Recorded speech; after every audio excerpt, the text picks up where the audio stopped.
Hello बच्चों। बच्चों, आज की इस वीडियो में मैंने करे हैं इंडियन इकोनॉमी के सारे चैप्टर्स को कंपाइल और एक वन शॉट रिवीजन वीडियो बनाया है। आपके इकोनॉमिक्स के एग्जाम में सिर्फ एक दिन की छुट्टी है, तो इस वीडियो को पूरा देखने पर आपकी पूरी इंडियन इकोनॉमी रिवाइज हो जाएगी। तो इस वीडियो को पूरा एंजॉय करना और एग्जाम से एक दिन पहले इस वीडियो को जरूर देखना।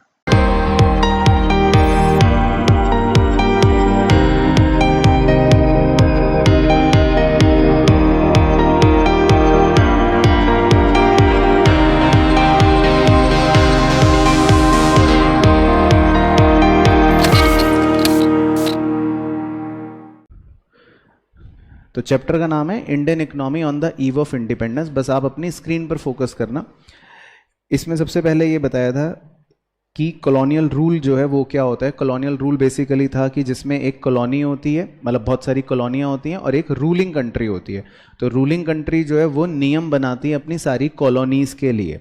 तो ये पहले एक सिस्टम चला करता था कॉलोनियलिज्म, जिसमें भारत जो था वो ब्रिटिशर्स के लिए एक तरह से उनकी एक कॉलोनी था। तो शुरुआत जो होती है वो इसी से होती है, कॉलोनियल रूल से। तो 200 साल तक ब्रिटिशर्स ने हम पे क्या करा, राज करा। फिर पहला इसमें जो टॉपिक है जो हमें पता होना चाहिए वो ये कि इंडियन इकोनॉमी के फीचर्स क्या थे इंडिपेंडेंस से पहले। तो हमारा एग्रीकल्चर जो है वो मेन सोर्स था एम्प्लॉयमेंट का, और ज़्यादातर लोग हमारे यहाँ एग्रीकल्चर पर ही इन्वॉल्व थे। दूसरा यह है कि फार्मर्स जो क्रॉप्स उगाया करते थे वो मेनली अपने डोमेस्टिक कंजम्पशन के लिए उगाया करते थे, यानी कि सब्सिस्टेंस फार्मिंग हुआ करती थी। इसके अलावा इंडिया अपने हैंडीक्राफ्ट इंडस्ट्री के लिए भी पूरी दुनिया में काफ़ी फेमस था। और भारत जो है वो एक इंडिपेंडेंट, सेल्फ रिलायंट और प्रॉस्परस इकोनॉमी माना जाता था, यानी कि हम सोने की चिड़िया हुआ करते थे। अब उसके बाद ब्रिटिशर्स ने जैसे जैसे हमारा एक्सप्लॉयटेशन शुरू करा तो ये सारी अच्छी अच्छी बातें जो हैं ये खराब हो गई। तो हम हर सेक्टर के हिसाब से देखेंगे कि जब इंडिपेंडेंस हमें मिला उस समय हर सेक्टर का क्या हाल था। तो सबसे पहले जो है वो है agriculture sector on the eve of independence. तो एग्रीकल्चर की अगर हम बात करें तो मेनली उस समय हमने देखा था कि जमींदारी सिस्टम चला करता था, जहां पर लगान वसूला जाता था, या आप कह सकते हो टैक्स लिया जाता था टेनेंट से, यानी किसानों से जबरदस्ती फोर्स करके, और जमींदार से ये काम करा करते थे। तो बेसिकली जमींदार जो है वो छोटे किसानों को एक्सप्लॉइट किया करते थे। दूसरा फीचर एग्रीकल्चर का था कमर्शलाइजेशन, यानी कि फार्मर्स को फोर्स किया जाता था कि ज़्यादा से ज़्यादा कैश क्रॉप्स आप बनाओ, सो दैट आपकी क्रॉप्स को हम बाजार में बेच सकें रादर देन फूड क्रॉप्स। इसके अलावा प्रोडक्शन लेवल जो था वो भी हमारे एग्रीकल्चर सेक्टर में काफ़ी कम हुआ करता था। उसके वेरियस कारण हैं, क्योंकि इरिगेशन फैसिलिटी अच्छी नहीं थी, हम रेनफॉल पर डिपेंड रहते थे, एग्रीकल्चर में ज़्यादा इन्वेस्टमेंट नहीं होती थी, टेक्नोलॉजी भी बहुत ख़राब थी, और फर्टिलाइजर्स का यूज़ भी बेकार होता था। इसके अलावा अनसर्टेनिटी का मतलब ये कि भाई सारा का सारा एग्रीकल्चर सेक्टर पे डिपेंडेंस रेनफॉल पर था। बारिश अच्छी हो गई तो फसल अच्छी, बारिश बेकार तो फसल बेकार। फिर इसके बाद था इंडस्ट्रियल सेक्टर। इंडस्ट्रियल सेक्टर में अगर हम बात करें तो दो मेन फीचर्स थे कि हमारा जो स्मॉल स्केल इंडस्ट्री था या जो हैंडीक्राफ्ट इंडस्ट्री था उसको तो पूरी तरह से नष्ट कर दिया गया था, और जो मॉडर्न इंडस्ट्रीज थी उसकी भी ग्रोथ हमारे देश के अंदर बहुत ही ज़्यादा स्लो थी। तो हैंडीक्राफ्ट इंडस्ट्री को कैसे नष्ट किया गया, डिस्क्रिमिनेटरी टैरिफ पॉलिसी लगा दी कि हमारे हैंडीक्राफ्ट गुड्स पर ज़्यादा टैक्स लगा दिया, और ब्रिटिशर्स के इंपोर्टेड गुड्स को बहुत ही सस्ता बेचना शुरू कर दिया। इसके अलावा मशीन मेड गुड्स सस्ते दामों पर यहाँ पर मिलने शुरू हो गए, तो लोगों ने भी फिर हैंडीक्राफ्ट गुड्स को खरीदना उचित नहीं समझा। इसके अलावा लोगों के अपने टेस्ट और प्रेफरेंस में भी परिवर्तन आया। लोगों को बाहर के सस्ते गुड्स अच्छे लगे और अपने बने हुए हैंडीक्राफ्ट गुड्स उनको इतने पसंद नहीं आए। ये पॉइंट्स याद है तुम्हें? हाँ, तुम तो होशियार हो। इसके अलावा भी जो भारत के राजा महाराजा या जो रूलिंग स्टेट्स के लोग थे वो इतना एनकरेज इंडियन हैंडीक्राफ्ट्स को नहीं करा करते थे। मतलब इन नटशेल हमारे हैंडीक्राफ्ट इंडस्ट्री क्या हो गई थी, पूरी तरह से खत्म हो गई थी या नष्ट हो गई थी। फिर मॉडर्न इंडस्ट्री का जो ग्रोथ था वो भी काफी कम था। उसके भी कई रीजन है। एक तो ये कि लोप साइडेड ग्रोथ थी, यानी कि इंडस्ट्री कुछ तो अच्छी चल रही थी लेकिन बहुत सारी जो थी वो बेकार ही थी, तो ज्यादा इंडस्ट्रियल सेक्टर में ग्रोथ हमारा नहीं था। इसके अलावा दूसरा lack of capital good industry. हमारे देश के अंदर मशीनें बनाने वाली जो इंडस्ट्रियां होती हैं उनकी भी भारी कमी थी, जिस वजह से हमारा ग्रोथ रेट बहुत स्लो चलता रहा। और तीसरा पॉइंट उसी से निकल गया कि कंट्रीब्यूशन जीडीपी में इंडस्ट्रियल सेक्टर का बहुत ही ज्यादा कम था। फिर बात करें पब्लिक सेक्टर के इन्वेस्टमेंट की, तो वो भी बहुत ही लिमिटेड एरियाज के अंदर ही था, जैसा कि आप देख सकते हो रेलवेज में था या कम्युनिकेशन और पोर्ट से संबंधित जगहों पर ही था। फिर इसके बाद करते हैं बात फॉरेन ट्रेड की। तो फॉरेन ट्रेड में तो बहुत ही सिंपल था कि ब्रिटिशर्स ने हमें क्या बना के रख दिया था, ब्रिटिशर्स ने हमें बना दिया था एक्सपोर्टर ऑफ रॉ मटेरियल और इंपोर्टर ऑफ फिनिश्ड गुड्स। तो सारा का सारा रॉ मटेरियल हम एक्सपोर्ट करते थे और ब्रिटिशर्स के सारे फिनिश्ड गुड्स को इंपोर्ट कर लेते थे। इसके अलावा ब्रिटिशर्स ने पूरा का पूरा मोनोपोली कंट्रोल हमारे ट्रेड्स पर कर रखा था। आधे से ज्यादा ट्रेड्स तो हम सारा ब्रिटेन के साथ ही करते थे और बचा कुचा जो होता भी था वो भी लिमिटेड कंट्रीज के साथ ही करते थे। सोने पे सुहागा ये हो गया कि 1869 में स्विस कैनाल बन गई, तो फिर तो ब्रिटिशर्स को और ज्यादा आसानी होने लगी भारत देश में आने में। तीसरा, इकोनॉमिक एक्सप्लॉयटेशन। इसका मतलब यह है कि जो एक्सपोर्ट करके सरप्लस हमें मिलता भी था वो एक्सपोर्ट सरप्लस ब्रिटिशर्स हमारे डेवलपमेंट के लिए इस्तेमाल नहीं करते थे, वो अपने वॉर गुड्स खरीदने में या अपने एडमिनिस्ट्रेशन खर्चों में यूज कर लिया करते थे। तो कुल मिलाकर ये बातें हो गई फॉरेन ट्रेड की। इसके बाद है डेमोग्राफिक प्रोफाइल। डेमोग्राफिक प्रोफाइल का मतलब होता है कि जो पॉपुलेशन है उसका कैरेक्टरिस्टिक कैसा था, उसको हम अलग अलग पैरामीटर्स के हिसाब से देखते हैं। तो इसमें आप सिंपल सी बात समझ लो, सब कुछ ही बेकार था। तो जैसे कि क्या क्या बेकार था, बर्थ रेट जो है वो बहुत ज्यादा था, डेथ रेट जो है वो भी ज्यादा था। इनफैक्ट 1921 जो है उसको हम ईयर ऑफ ग्रेट डिवाइड कहते हैं, क्योंकि उसमें हम फिर ट्रांजिशन 2 में यानी स्टेज 2 में हम आ गए थे। क्योंकि स्टेज 1 होती है जिसमें high birth rate high death rate होता है, लेकिन स्टेज 2 होती है पॉपुलेशन एक्सप्लोजन की स्टेज, जिसमें बर्थ रेट तो हाई होता है लेकिन डेथ रेट थोड़ी कम हो जाती है। तो माना जाता है इंडिया 1921 के बाद से स्टेज 2 में आ गया था, तो इसलिए इसको ईयर ऑफ ग्रेट डिवाइड बोलते हैं। बाकी लिटरेसी रेट की बात करें तो वो भी बहुत कम था, फीमेल लिटरेसी रेट वो भी बहुत कम था, इन्फेंट मॉर्टेलिटी रेट काफी ज्यादा था जो बेकार होता है, हेल्थ फैसिलिटीज भी बहुत खराब थी, लाइफ एक्सपेक्टेंसी भी बहुत कम थी, इसके अलावा पॉवर्टी लेवल भी बहुत ज्यादा थे। तो कुल मिलाकर डेमोग्राफिक प्रोफाइल जो है वो सारी की सारी खराब थी। फिर एक एस्पेक्ट है ऑक्यूपेशनल स्ट्रक्चर का। ऑक्यूपेशनल स्ट्रक्चर का मतलब होता है काम काज किस सेक्टर में कैसा हो रहा है, एग्रीकल्चर या सेकेंडरी सेक्टर या टर्शरी सेक्टर। तो हमारा फीचर ही जो था वो था सारा का सारा एग्रीकल्चर यानी प्राइमरी सेक्टर पे, तो सारा एम्प्लॉयमेंट भी मेनली उसी सेक्टर में मिलेगा आपको, बाकी दोनों सेक्टर में इतना ज्यादा नहीं मिलेगा। तो यही इसमें कह रहा है प्री डोमिनेंस ऑफ एग्रीकल्चर, यानी कि एग्रीकल्चर का बोलबाला था, जोर था, सारे के सारे लोग एग्रीकल्चर या उससे संबंधित गतिविधियों में लगे हुए थे। दूसरा हम इसीलिए कह सकते हैं अनबैलेंस्ड ग्रोथ थी, क्योंकि एक सेक्टर में तो सारे लोग लगे हुए हैं लेकिन बाकी दो सेक्टर में लोग ज्यादा इन्वॉल्व नहीं थे। बात करें इंफ्रास्ट्रक्चर की, तो इंफ्रास्ट्रक्चर भी बहुत ही लिमिटेड था। ब्रिटिशर्स ने जो इंफ्रास्ट्रक्चर पे खर्च करा वो सिर्फ अपने फायदे के लिए ही करा, जैसे कि रेलवेज में, थोड़ा बहुत कम्युनिकेशन में, बाकी इसके अलावा सब कुछ ही बेकार था, जैसा कि आपको भी दिखाऊंगा मैं। तो चाहे इकोनॉमिक वेलफेयर हो या सोशल वेलफेयर हो, दोनों ही चीजें हमारी खराब थी। तो सबसे पहले अगर बात करें रेलवेज की, तो रेलवेज को बस हम मान सकते हैं कि ब्रिटिशर्स का एक पॉजिटिव कंट्रीब्यूशन था, इसके अलावा और कोई एज सच इंफ्रास्ट्रक्चर में अच्छी चीज नहीं थी। रोड्स की हम बात करें तो रोड सिर्फ ब्रिटिशर्स ने उतनी ही बनाई थी जिससे उनका सामान एक जगह से दूसरी जगह या उनकी सेनाएं एक जगह से दूसरी जगह मूव कर सके। इसके अलावा पानी से यातायात करना या हवा से यातायात करना दोनों ही बेकार थे, बिलो स्टैंडर्ड थे। कम्युनिकेशन की बात करें तो उस जमाने में टेलीग्राफ्स या पोस्ट जो होते थे वो भी बहुत लिमिटेड होते थे, वो भी बहुत इनएडिक्वेट होते थे, वो सिर्फ ब्रिटिशर्स ने उतने ही बनाए थे जिससे उनका लॉ एंड ऑर्डर मेंटेन होता रहे। बाकी अगर आपसे पूछा जाए कि क्या ब्रिटिशर्स का कोई पॉजिटिव कंट्रीब्यूशन था, तो आप कहोगे हाँ था। क्या क्या था? पहला तो मैंने आपको बता ही दिया कि उनकी वजह से रेलवेज आया। दूसरा ये कि उनकी वजह से हम एग्रीकल्चर का कमर्शलाइजेशन सीख गए, यानी कि एटलीस्ट हमारे फार्मर्स कैश क्रॉप्स बनाना सीख गए और उसको बेचकर एक्सपोर्ट सरप्लस कमाने लगे। तीसरा ये कि ब्रिटिशर्स की आने की वजह से हमने मॉनेटरी एक्सचेंज सिस्टम को फॉलो कर लिया, नहीं तो पहले हम बार्टर सिस्टम पे हुआ करते थे। तो ब्रिटिशर्स आए तो फिर हम भी धीरे धीरे मॉनेटरी एक्सचेंज या पेपर करेंसी की तरफ शिफ्ट हो गए। बाकी हमें ब्रिटिशर्स से इफेक्टिव एडमिनिस्ट्रेशन सिस्टम जो है वो एज अ लेगेसी मिल गया, मतलब कि बना बनाया हमें एक प्रॉपर एडमिनिस्ट्रेशन काम करने का तरीका, ये सारी चीजें इनहेरेंट मिल गई। तो ये भी हम कह सकते हैं कि एक पॉजिटिव कंट्रीब्यूशन था। तो ये था छोटा सा क्रिस्प ब्रीफ प्रोफाइल चैप्टर का।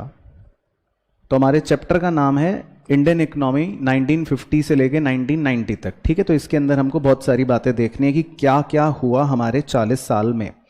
तो जैसे ही चैप्टर की शुरुआत हुई तो सबसे पहले ये कि इकोनॉमिक प्लानिंग जो होती है वो क्या होती है? तो इकोनॉमिक प्लानिंग का मतलब होता है कि जैसे कोई भी एक इंडिविजुअल व्यक्ति प्लानिंग करता है तो उसी तरह किसी भी इकोनॉमी को प्लान करना था। अब हमारे लिए प्लानिंग क्यों इंपॉर्टेंट थी? क्योंकि पिछले चैप्टर में हमने पढ़ा कि जब 1947 में हम आज़ाद हुए तो उस समय हमारा देश जो था वो एक तरह से स्टेगनेंट इकोनॉमी हो गई थी और ब्रिटिशर्स ने हमको एक्सप्लॉइट कर रखा था। तो अब हमें आगे कैसे बढ़ना है अपने आप, इसके लिए प्लानिंग करनी तो जरूरी थी। तो वहां से इस चैप्टर की शुरुआत हो रही है। बाकी इसमें प्लानिंग के बारे में बताया जाता है आपको कि दो तरह की प्लानिंग हो सकती है, तो सिर्फ ये टर्मिनोलॉजी आपको याद होनी चाहिए, डायरेक्टिव प्लानिंग और कॉम्प्रिहेंसिव प्लानिंग। डायरेक्टिव प्लानिंग जो है वो इंडिकेशन होता है कैपिटलिस्ट इकोनॉमी का, और कॉम्प्रिहेंसिव प्लानिंग जो है वो इंडिकेशन होता है सोशलिस्ट इकोनॉमी का, जो हम अभी थोड़ी देर में देखेंगे। तो मुद्दा यहां से शुरू हुआ कि कितने तरह के इकोनॉमिक सिस्टम्स होते हैं। तो तीन तरह के इकोनॉमिक सिस्टम्स होते हैं। पहला सिस्टम होता है कैपिटलिस्ट इकोनॉमी का, जिसमें मेन मोटो होता है प्रॉफिट कमाने का, और जहां पर रिसोर्सेज को जो ओन करते हैं वो एक तरह से प्राइवेट ओनर्स ओन कर रहे होते हैं और उसमें गवर्नमेंट का कोई भी रोल नहीं होता। और इस तरह की इकोनॉमी में माना जाता है कि सारा कंज्यूमर की प्रेफरेंस के हिसाब से रिसोर्स का एलोकेशन हो जाता है। अब इंडिया कैपिटलिस्ट इकोनॉमी इसलिए नहीं चुन सकता था क्योंकि अगर इंडिया कैपिटलिस्ट इकोनॉमी चुनने का सोचता तो कहीं ना तो हमारे पास इतने रिसोर्सेज थे, दूसरा हमारे देश में गरीबों की संख्या इतनी थी कि अगर हम कैपिटलिस्ट इकोनॉमी बन जाते तो हमारे देश में और ज्यादा गरीबों का शोषण होता और ज्यादा पब्लिक का एक्सप्लॉयटेशन होता। तो इसीलिए हम कैपिटलिस्ट इकोनॉमी तो नहीं बने। दूसरी तरह की इकोनॉमी का ऑप्शन होता है सोशलिस्ट इकोनॉमी। सोशलिस्ट इकोनॉमी जो होती है वो एक तरह से होती है जिसका मोटो होता है पब्लिक का वेलफेयर करना, समाज की भलाई करना, जिसमें एक सेंट्रल प्लानिंग अथॉरिटी होती है जिसको आप सरकार कहते हो। तो सोशलिस्ट इकोनॉमी पूरी तरह से आधारित होती है समाज की भलाई पर, लेकिन जिसमें प्रॉफिट का कोई रोल नहीं होता। अब हमारा देश जो है वो सोशलिस्ट इकोनॉमी भी नहीं बन सकता था क्योंकि हमारा देश अगर सामाजिक भलाई में ही लग जाता तो हमारा देश पहले से ही इतना पिछड़ा हुआ था, ना हमारे देश में अच्छी इंडस्ट्री थी, ना हमारे देश में अच्छी सुविधाएं थी। तो अगर हम सोशलिस्ट इकोनॉमी बन जाते पूरी तरह से तो फिर हमारे देश का डेवलपमेंट भी नहीं हो पाता। और एक कहावत भी है कि भाई आप समाज की भलाई भी तभी कर सकते हो जब आपके पास खुद से पैसे हों, और हमारा देश तो पहले ही पूरी तरह से एक्सप्लॉइट हो चुका था। तो जब हमारे पास रिसोर्सेज ही कम थे तो हम कैसे सोशल वेलफेयर कर पाते? तो हम पूरी तरह से इसलिए सोशलिस्ट इकोनॉमिक सिस्टम भी नहीं चुन सकते थे। तो फाइनली पॉइंट यह है कि इंडिया ने कौन सी इकोनॉमी बनने का सोचा? मिक्स्ड इकोनॉमी या मिक्स्ड इकोनॉमिक सिस्टम चूज करने का सोचा। और मिक्स्ड इकोनॉमिक सिस्टम का मतलब है कि जिसमें प्राइवेट ओनरशिप भी रहेगी और सरकार का रोल भी रहेगा, और सोशलिस्ट और कैपिटलिस्ट दोनों इकोनॉमी के बेनिफिट्स हमको मिल जाएंगे। बाकी सेंट्रल प्रॉब्लम्स क्या होती हैं इकोनॉमी की, ये कॉमन है, ये सिंपल है, हमने जो पहले भी पढ़ी थी, what to produce, how to produce, for whom to produce. और इन तीनों ही समस्याओं में इंडिया ने जिस मेथड को फॉलो करा यानी मिक्स्ड इकोनॉमी को फॉलो करा, तो अकॉर्डिंगली ही तीनों समस्याओं के सॉल्यूशन थे। व्हाट टू प्रोड्यूस में सरकार ने या इकोनॉमी ने सोचा कि हम वो गुड्स बनाएंगे जो जनता को मैक्सिमम सेटिस्फेक्शन देंगे। हाउ टू प्रोड्यूस में सरकार ने ये सोचा कि हम गुड्स को कैसे बनाएं, हम ऐसे बनाएंगे जिससे एम्प्लॉयमेंट भी जनरेट हो, यानी लेबर इंटेंसिव टेक्नोलॉजी का ज्यादा सहारा लेंगे। और फॉर हुम टू प्रोड्यूस, किसके लिए बनाएंगे, तो उसमें भी सरकार ने डिसीजन जो लिया वो एक बैलेंस को मेंटेन करके लिया ताकि पुअर लोगों के लिए भी अच्छे गुड्स बन सके, यानी कि सोशल वेलफेयर भी हो सके और थोड़ा सा प्रॉफिट मैक्सिमाइजेशन भी हो सके। अब आते हैं इंडिया में जो प्लानिंग है जो वो होना शुरू हुई, तो वो कब से शुरू हुई और उसके बारे में आपको दो तीन बेसिक बातें पता होनी चाहिए। तो सबसे पहली बात ये कि 1950 में प्लानिंग कमीशन का सेटअप किया गया, जिसका मेन काम था कि आने वाले भारत के अगले कुछ वर्षों की आपको प्लानिंग करनी है। तो 1950 में इसका गठन किया गया, जिसके चेयरमैन थे प्राइम मिनिस्टर। इसमें 5-5 साल के प्लान्स का ड्यूरेशन रखा गया, इसीलिए नाम पड़ गया 5 ईयर प्लान्स।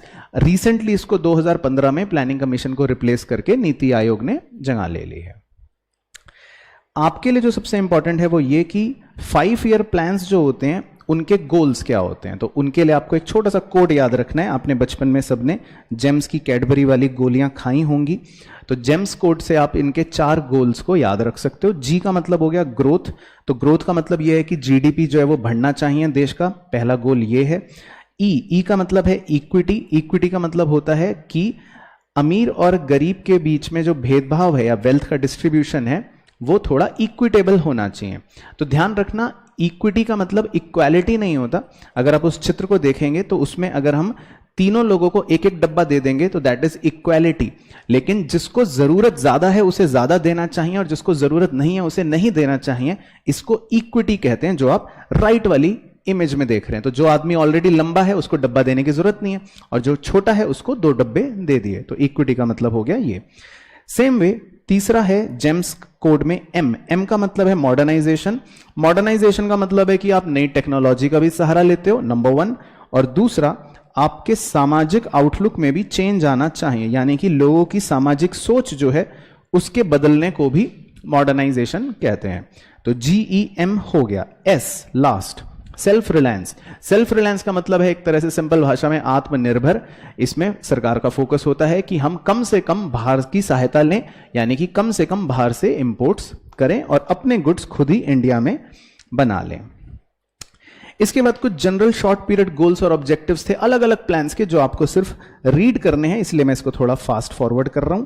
इसमें आपको ज्यादा कुछ नहीं रटने की आवश्यकता। इसके अलावा अगर हम फीचर्स की बात करें, जो अगले 40 साल तक हमारे देश में जो पॉलिसियां चली वो किस प्रकार की थी, वो समझना थोड़ा सा इंपॉर्टेंट है।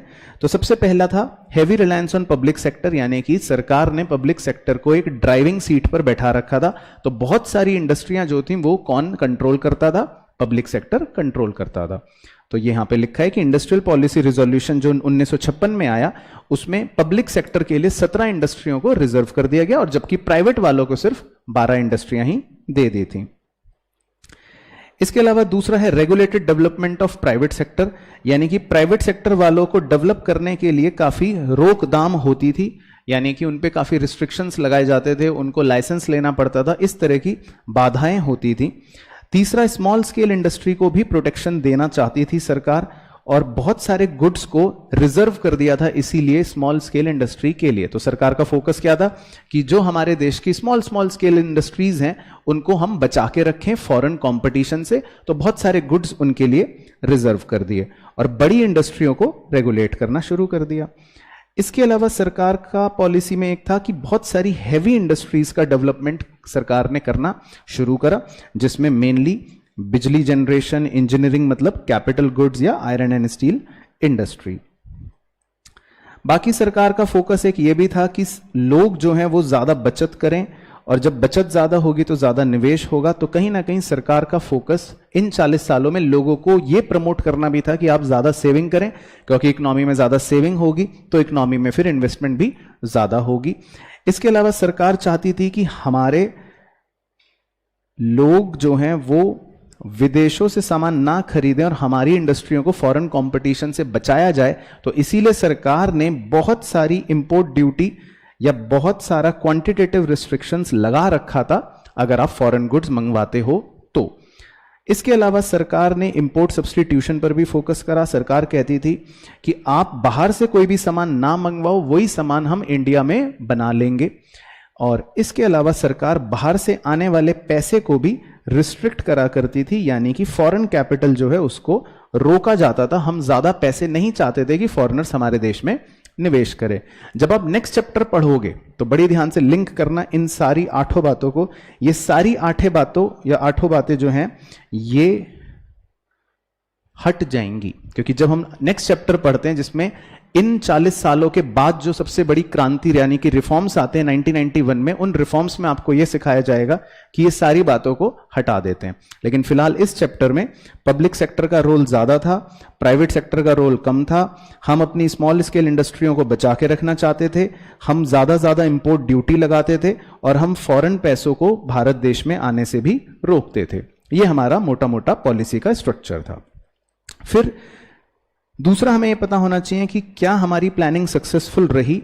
तो बहुत से लोग कहते हैं हाँ सक्सेसफुल रही। उसके क्या तर्क देते हैं? उसके तर्क देते हैं कि हमारी नेशनल इनकम बढ़ी, हमारी पर कैपिटा इनकम बढ़ी, हमारे देश में सेविंग्स और इन्वेस्टमेंट बढ़ी, हमारे देश में एग्रीकल्चरल टेक्नोलॉजिकल चेंजेस आए जो आगे भी पढ़ेंगे हम, जिसमें ग्रीन रिवॉल्यूशन शामिल है। इसके अलावा हमारे देश में इंडस्ट्री डाइवर्सिफिकेशन हुआ और ग्रोथ हुई। इसके अलावा हमारे देश का इंफ्रास्ट्रक्चर भी पहले से बेहतर हुआ। तो कुल मिलाकर सोशल इंफ्रास्ट्रक्चर भी बेहतर हुआ, थोड़ा सा एम्प्लॉयमेंट भी हमारे देश में बढ़ा और हमारे एक्सपोर्ट्स की संख्या यानी कि इंटरनेशनल ट्रेड में भी इजाफा हुआ। तो बहुत सारे ऐसे पॉइंट्स हैं जो ये बता सकते हैं कि हमारी प्लानिंग जो है वो सफल रही। इसी का काउंटर करने के लिए बहुत सारे लोग ये भी कहते हैं कि हमारी प्लानिंग तो फेल रही, यानी कि खराब रही। तो क्यों खराब रही?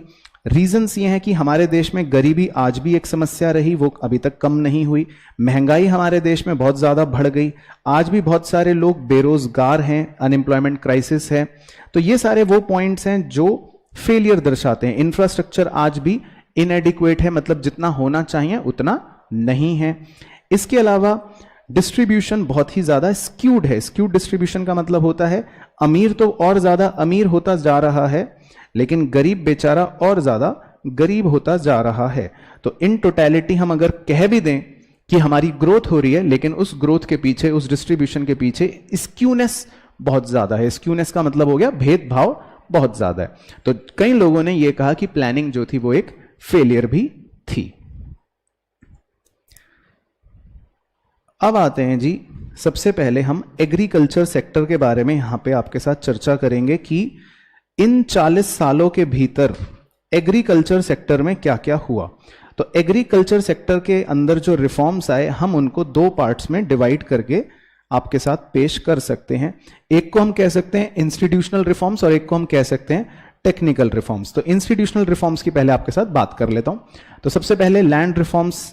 लैंड रिफॉर्म्स में क्या हुआ कि जो पहले जमींदारी सिस्टम हुआ करता था उसको सरकार ने हटाने की सोची। तो मान लो मैं एक जमींदार हूं और मेरे पास बहुत सारी लैंड है, तो सरकार ने अब लैंड का रीडिस्ट्रीब्यूशन करना शुरू कर दिया। तो बड़े बड़े जमींदारों से लैंड लेकर छोटे छोटे कल्टीवेटर्स को देना शुरू कर दिया। दूसरा हम कह सकते हैं एबॉलिशन ऑफ इंटरमीडियरीज। सरकार ने बिचौलियों को भी हटाना शुरू कर दिया क्योंकि वो भी किसानों को एक्सप्लॉइट करा करते थे। तीसरा हम कह सकते हैं टेनेंट ओनरशिप राइट्स। सरकार ने कहा कि भाई जो किसान टेनेंट की तरह काम कर रहा है अपनी जमीन पर, तो उसको हम अब मालिक ही बना देंगे, तो टेनेंट को हम ओनर बना देंगे। ऐसे अधिकार देने के बारे में सरकार ने बात करी। तो ये हो गया टेनेंट ओनरशिप राइट्स। इसके अलावा बहुत से लोगों ने या एक्चुअल में भी इन लैंड रिफॉर्म्स के कुछ ड्रॉबैक्स नोटिस करे या कहा कि ये लैंड रिफॉर्म्स जो हैं ये उतनी अच्छी तरह इफेक्टिवली नहीं एप्लीकेबल हो पाए। क्यों नहीं हो पाए भाई? लेजिस्लेशन में फॉल्ट था। जमींदार कहीं कहीं पे क्या करते थे, कानून के लूप होल्स का फायदा उठा लेते थे। वो अपनी जमीन अपने रिश्तेदार के नाम कर देते थे और कहते थे देखो हमारे नाम पर तो थोड़ी सी ही जमीन है। कई बार जमींदार क्या करते थे, वो खुद ही किसान बन जाते थे, तो कहते थे कि देखो हम तो किसान हैं। तो इस तरह से कई बार इंप्लीमेंटेशन फॉल्टी रहा। कई बार इंप्लीमेंटेशन में डिले आ गया, लैंडलॉर्ड्स ने कोर्ट में केस कर दिया, तो जब तक केस चल रहा है डिले हो रहा है, तो वो इस तरह की चालाकी करते थे। बहुत सी जगह पॉलिटिकल विल नहीं थी। सरकारी लोग जो हैं वो भी सोचते थे कि चलो कर लेंगे बाद में कर लेंगे, क्या जल्दी है। तो कई बार सरकार खुद एक अच्छे विल के साथ काम नहीं कर पाती थी। और बहुत सी जगह लैंडलॉर्ड्स ने एक्सप्लॉयटेशन भी करा था, यानी कि वो जबरदस्ती कई बार साइन करवा लेते थे एक्चुअल ओनर से और कागज पे दिखा देते थे देखो इसने तो अपनी जमीन हमें दे दी। तो इस तरह के मतलब कुछ पॉइंट्स हैं जो लैंड रिफॉर्म्स को फ्लॉप कर देते थे। दूसरे हैं जी टेक्निकल रिफॉर्म्स एग्रीकल्चर सेक्टर में, जिसमें बेसिकली हर बच्चा गली मोहल्ले का जानता है, हरे रंग की क्रांति। तो ग्रीन रिवॉल्यूशन, जिसमें सिंपल सा फंडा यह है कि हाई यील्डिंग वैरायटी सीड्स का इस्तेमाल करना भारत ने शुरू कर दिया था। और सबसे पहले इसकी शुरुआत करी थी वीट और राइस पर, और कौन से मौसम में? खारिफ सीजन में। तो 1996 की ये बात है। तो इंडिया ने हाई यील्डिंग वैरायटी सीड्स को अडॉप्ट कर लिया था। तो हाई यील्डिंग वैरायटी सीड्स का मतलब ही ये होता है जिनसे प्रोडक्शन बहुत ज्यादा होना शुरू हो जाता है। तो ग्रीन रिवॉल्यूशन जो है वो उसी पर बेस्ड था। बाकी ग्रीन रिवॉल्यूशन की जरूरत क्यों थी? क्योंकि बहुत सारे लोग एग्रीकल्चर सेक्टर पे ही डिपेंडेंट थे, तो इसीलिए एग्रीकल्चर सेक्टर को बढ़ावा देने के लिए ग्रीन रिवॉल्यूशन जरूरी था। ग्रीन रिवॉल्यूशन एक साथ नहीं आया, वो दो फेजेस में आया, ऐसा हम मान सकते हैं। पहला फेज था 1960 से 1970, जिसमें मेजरली वीट को बेनिफिट मिला और वो कुछ ही स्टेट्स के अंदर आया। और दूसरा फेज था 70 से लेकर 80, जिसमें हमने बची हुई कुछ और क्रॉप्स पर भी HYV सीड्स को लगाना, इस्तेमाल करना शुरू कर दिया था। बाकी ग्रीन रिवॉल्यूशन के बेनिफिट्स ये हुए कि हम सेल्फ रिलायंट हो गए, हमारा मार्केट सरप्लस बढ़ना शुरू हो गया, फूड ग्रेन्स के दाम जो हैं वो कम हो गए और सरकार के पास बफर स्टॉक भी रहना शुरू हो गया। ये बेनिफिट्स थे। बहुत से लोगों ने लेकिन ग्रीन रिवॉल्यूशन को लेकर कुछ कंसर्न्स भी सोचे, यानी ये कहा कि ग्रीन रिवॉल्यूशन के सिर्फ फायदे ही फायदे नहीं है, कुछ नुकसान भी हो सकते हैं। वो नुकसान क्या हो सकते हैं? कईयों ने कहा कि क्या पता इसका फायदा बड़े अमीर फार्मरों को तो मिल जाए और गरीब फार्मर और बेचारा गरीब हो जाए, यानी इनइक्वालिटी हो सकती है। इसके अलावा एचवाईवी क्रॉप्स में कीड़े मकोड़े, पेस्ट अटैक का खतरा भी बहुत ज्यादा होता है, तो ये भी कई लोगों ने कहा। इसके अलावा सरकार का रोल जो था वो ये था कि सरकार सस्ते ब्याज दर पर, यानी कि लो इंटरेस्ट रेट पर फार्मरों को लोन दे देती थी ताकि वो एचवाईवी सीड्स खरीद सकें। इसके अलावा अगर किसी को कोई मदद चाहिए, कोई जानकारी चाहिए, तो सरकार ने कुछ रिसर्च इंस्टीट्यूट्स भी खोलकर छोटे किसानों को मदद करने का वचन दिया था। फिर सरकार जो सब्सिडीज देती थी तो बहुत से इकोनॉमिस्ट कहते थे हाँ हाँ हाँ ये तो बहुत अच्छी बात है, और बहुत से इकोनॉमिस्ट कहते थे कि नहीं। तो जो इकोनॉमिस्ट कहते थे कि हाँ सब्सिडी देना अच्छी बात है, उनका यह कहना है कि भाई सब्सिडीज इसलिए देते रहना चाहिए क्योंकि एग्रीकल्चर बहुत ही रिस्की बिजनेस है। पता चला सरकार किसान की मदद ना करे और किसान भूखा मर जाए तो क्या होगा। इसके अलावा बहुत से लोग कहते थे कि भाई अगर हम सब्सिडीज हटा देंगे फिर तो गरीब किसान तो बेचारा और गरीब हो जाएगा, ये तो इनइक्वालिटी और बढ़ जाएगी, तो ऐसा हमको सब्सिडी नहीं हटानी चाहिए। और तीसरा कारण भी सेम सिंबल, गरीबी, पॉवर्टी, कि अगर गरीब लोग ऑलरेडी हैं, गरीब किसान ऑलरेडी है और उसको हम सब्सिडीज नहीं देंगे तो फिर तो वो एचवाईवी सीड्स खरीद ही नहीं पाएगा। पर कुछ इकोनॉमिस्ट का कहना था कि नहीं, सरकार को सब्सिडी नहीं देनी चाहिए क्योंकि सब्सिडीज देने से कुछ गड़बड़ हो सकती है। पहला तो ये उन्होंने कहा कि भाई जितनी ज्यादा सरकार सब्सिडीज देगी तो सरकार पर ही उतना ज्यादा बर्डन पड़ेगा, सरकार को अपने खजाने में से ही पैसे देने पड़ेंगे, तो इतना पैसा लुटा के फायदा क्या। और दूसरा उन्होंने कहा कि सब्सिडीज का फायदा अमीर फार्मरों को तो मिल जाएगा लेकिन गरीब फार्मर को नहीं मिलेगा, तो ऐसी सब्सिडियां नहीं देनी चाहिए। तो अपने अपने तर्क थे। फिर हम बात कर लेते हैं इंडस्ट्री की। तो इंडस्ट्री के अंदर सबसे पहली बात तो यह कि मेनली शुरुआत जो हुई थी वो कॉटन, टेक्सटाइल और जूट इंडस्ट्री पर ही हुई थी सबसे ज्यादा। सबसे पहले ये दो प्रकार की इंडस्ट्रियां ही चली थी और दो आयरन एंड स्टील फर्म्स सबसे पहला जमशेदपुर में और एक कोलकाता में ओपन हो गया था। तो इंडस्ट्री के नाम पर जो शुरुआत हुई थी वो इन्हीं दो तीन चीजों से हुई थी, कॉटन, जूट और आयरन एंड स्टील। अब पब्लिक सेक्टर का जो रोल था वो वहां पे सबसे ज्यादा डोमिनेंट था, जो हमने थोड़ी देर पहले भी डिस्कस करा, यानी कि इंडस्ट्रियल सेक्टर के अंदर ड्राइविंग सीट पर अगर कोई बैठा हुआ था तो वो बैठा हुआ था पब्लिक सेक्टर। इस बात का हमें ध्यान रखना है। तो यही बात वो यहां पे कह रहा है कि प्राइवेट सेक्टर वालों को कोई इंसेंटिव नहीं मिलता था, सरकार का ऑब्जेक्टिव भी सोशल वेलफेयर होता था, प्राइवेट सेक्टर वालों के पास पैसे की कमी होती थी और सरकार इसीलिए जानबूझ के ज्यादा अपना इन्वेस्ट करती थी क्योंकि उसको एम्प्लॉयमेंट जनरेशन करना होता था। बाकी फिर 1956 में इंडस्ट्रियल पॉलिसी रिजोल्यूशन यानी कि आईपीआर आया। ये सेकेंड 5 ईयर प्लान के तहत आया क्योंकि सेकेंड 5 ईयर प्लान जो है वो 1956 से शुरू हुआ था और 1961 तक था। तो 1956 में जो सेकेंड इंडस्ट्रियल पॉलिसी रिजोल्यूशन आया उसमें सरकार ने एक मेजर कदम उठाया। उन्होंने इंडस्ट्रियों को 3 अलग अलग कैटेगरीज में डिवाइड कर दिया, शेड्यूल ए, शेड्यूल बी और शेड्यूल सी। तो शेड्यूल ए में कितनी इंडस्ट्रियों को रखा गया? Very good. शेड्यूल बी में, ठीक है, और जो बच गई उन्हें शेड्यूल सी में रखा गया। तो शेड्यूल ए बेसिकली वो हो गए जिसमें पूरी तरह से पब्लिक कंट्रोल था या पूरी तरह से सरकार का ही नियंत्रण था। शेड्यूल बी वो हो गए जिसमें प्राइवेट का भी कंट्रोल था लेकिन पब्लिक का कंट्रोल बहुत कम था। बाकी शेड्यूल सी तो पूरी की पूरी तरह एक तरह से प्राइवेट वालों के ही हाथ में दे दिया था, लेकिन डोमिनेटिंग कंट्रोल जो था वो पब्लिक सेक्टर के हाथ में ही था। फिर हमने पहले भी थोड़ी देर पहले पढ़ा था कि स्मॉल स्केल इंडस्ट्रीज को भी सरकार प्रोटेक्ट करना चाहती थी। तो स्मॉल स्केल इंडस्ट्री कौन सी होती थी? जिनकी निवेश 5 लाख रुपए से कम हो। 1950 की ये बात है, उन्हें हम स्मॉल स्केल इंडस्ट्री कहते थे। फिलहाल ये लिमिट बढ़कर 1 करोड़ पर आ चुकी है।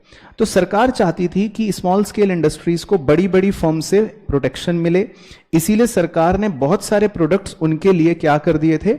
रिजर्व कर दिए थे कि कुछ प्रोडक्ट सिर्फ स्मॉल स्केल इंडस्ट्री ही बनाएगी और कोई भी बड़ी फर्म ये प्रोडक्ट नहीं बनाएंगी। और इनफैक्ट स्मॉल स्केल इंडस्ट्रीज को सरकार ने बहुत सारा कंसेशंस भी देना शुरू कर दिया था ताकि उनको बढ़ावा मिले।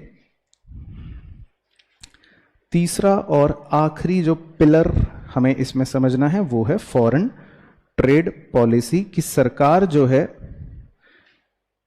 उसका व्यापार जो था वो कैसा चलता था उन 40 सालों में।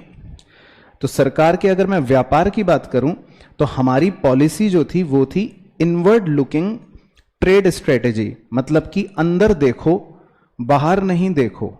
तो अंदर देखो का मतलब हो गया इनवर्ड लुकिंग ट्रेड स्ट्रेटेजी। तो आपको बाहर नहीं देखना, किसी और देश में नहीं देखना कि भाई उसने कितनी अच्छी टी शर्ट पहन रखी है मैं तो वो खरीद लूंगा, नहीं, आपको जो बनाना है, जो पहनना है, जो खरीदना है अपने देश का होना चाहिए। तो हमारी पॉलिसी ये थी इनवर्ड लुकिंग ट्रेड स्ट्रेटेजी, जिसको इंपोर्ट सब्स्टिट्यूशन भी कहते हैं। तो हमने इंपोर्ट्स को रोकने के लिए सरकार ने 2 हथकंडे अपनाए।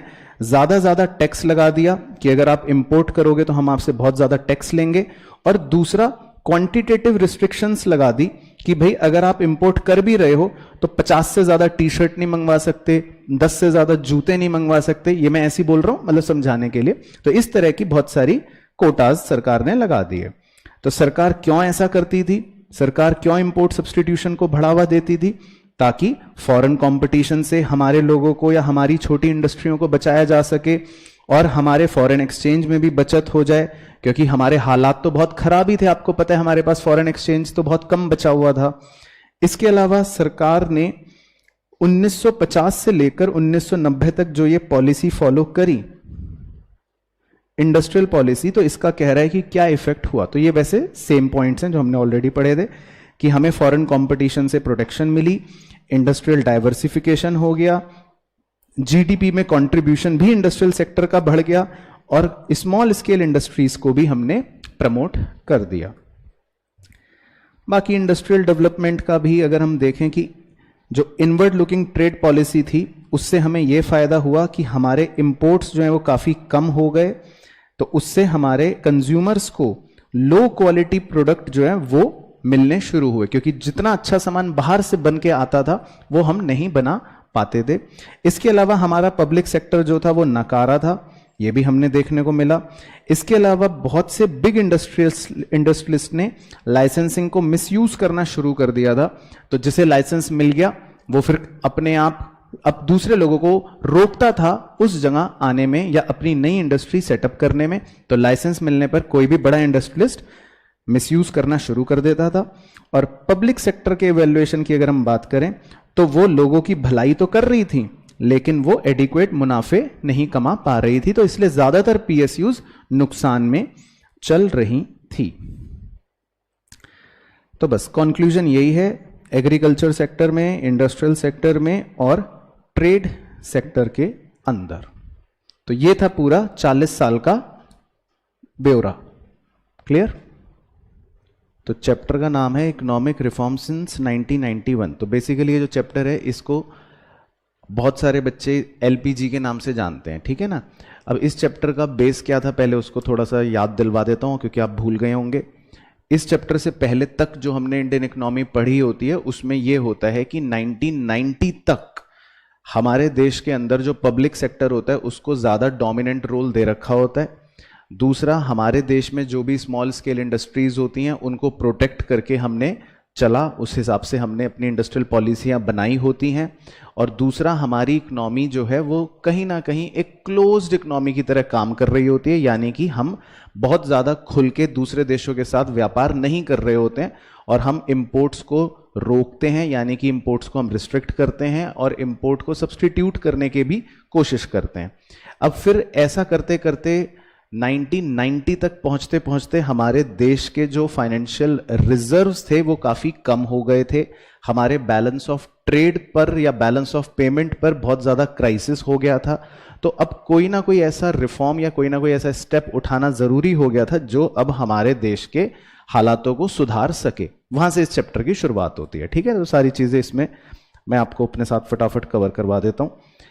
तो सबसे पहले बात करें कि जो मैंने आपको ब्रीफ बताया कि पब्लिक सेक्टर जो है उसको ज्यादा रोल दे रखा था स्टार्टिंग के 40 साल में, और प्राइवेट सेक्टर जो था उसको पूरी तरह से इग्नोर कर रखा था।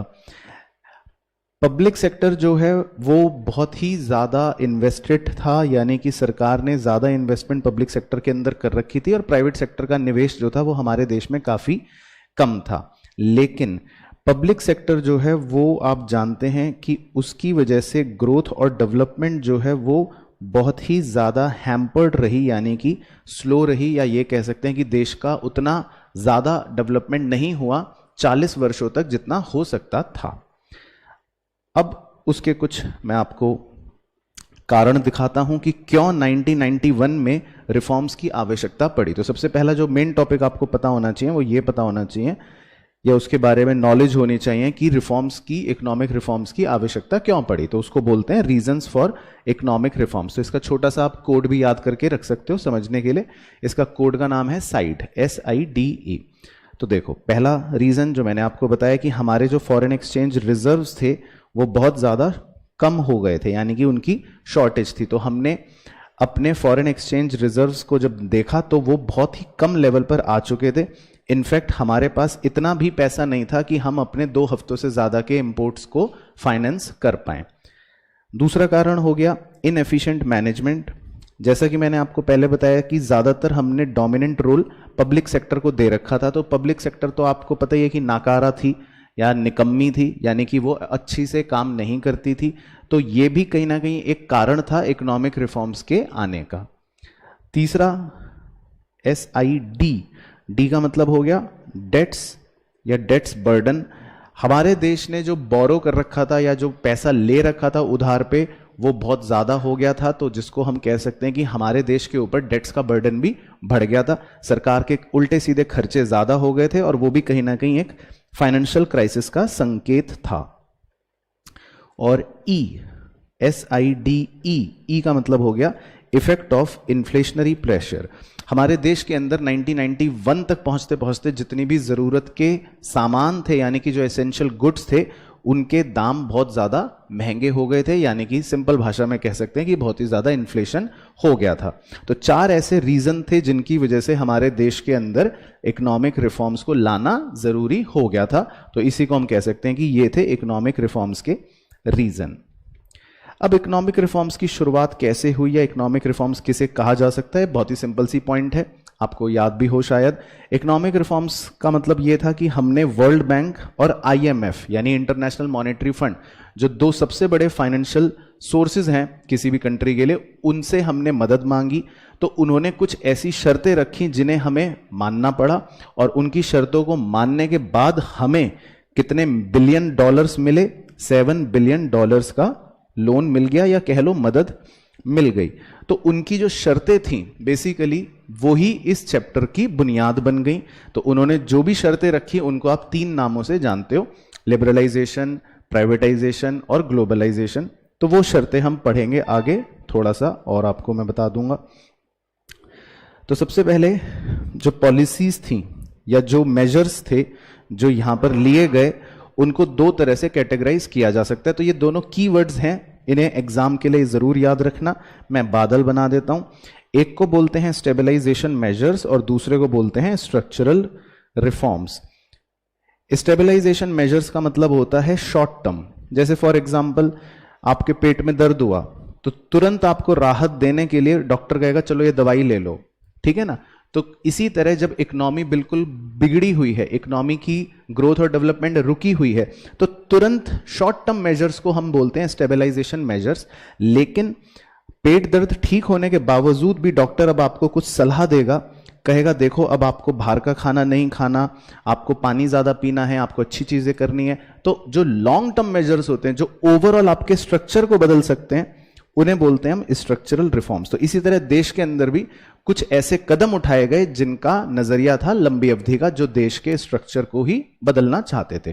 तो ये जो पूरे रिफॉर्म्स होंगे इनको आप समझ सकते हो कि ये 2 कैटेगरीज में डिवाइडेड है। कीवर्ड्स ध्यान रखना, स्टेबलाइजेशन का मतलब छोटी अवधि और स्ट्रक्चरल रिफॉर्म्स का मतलब लंबी अवधि। चलो, तो मैं सबसे पहले पिलर के साथ फटाफट से आपको रिवाइज करवा देता हूं।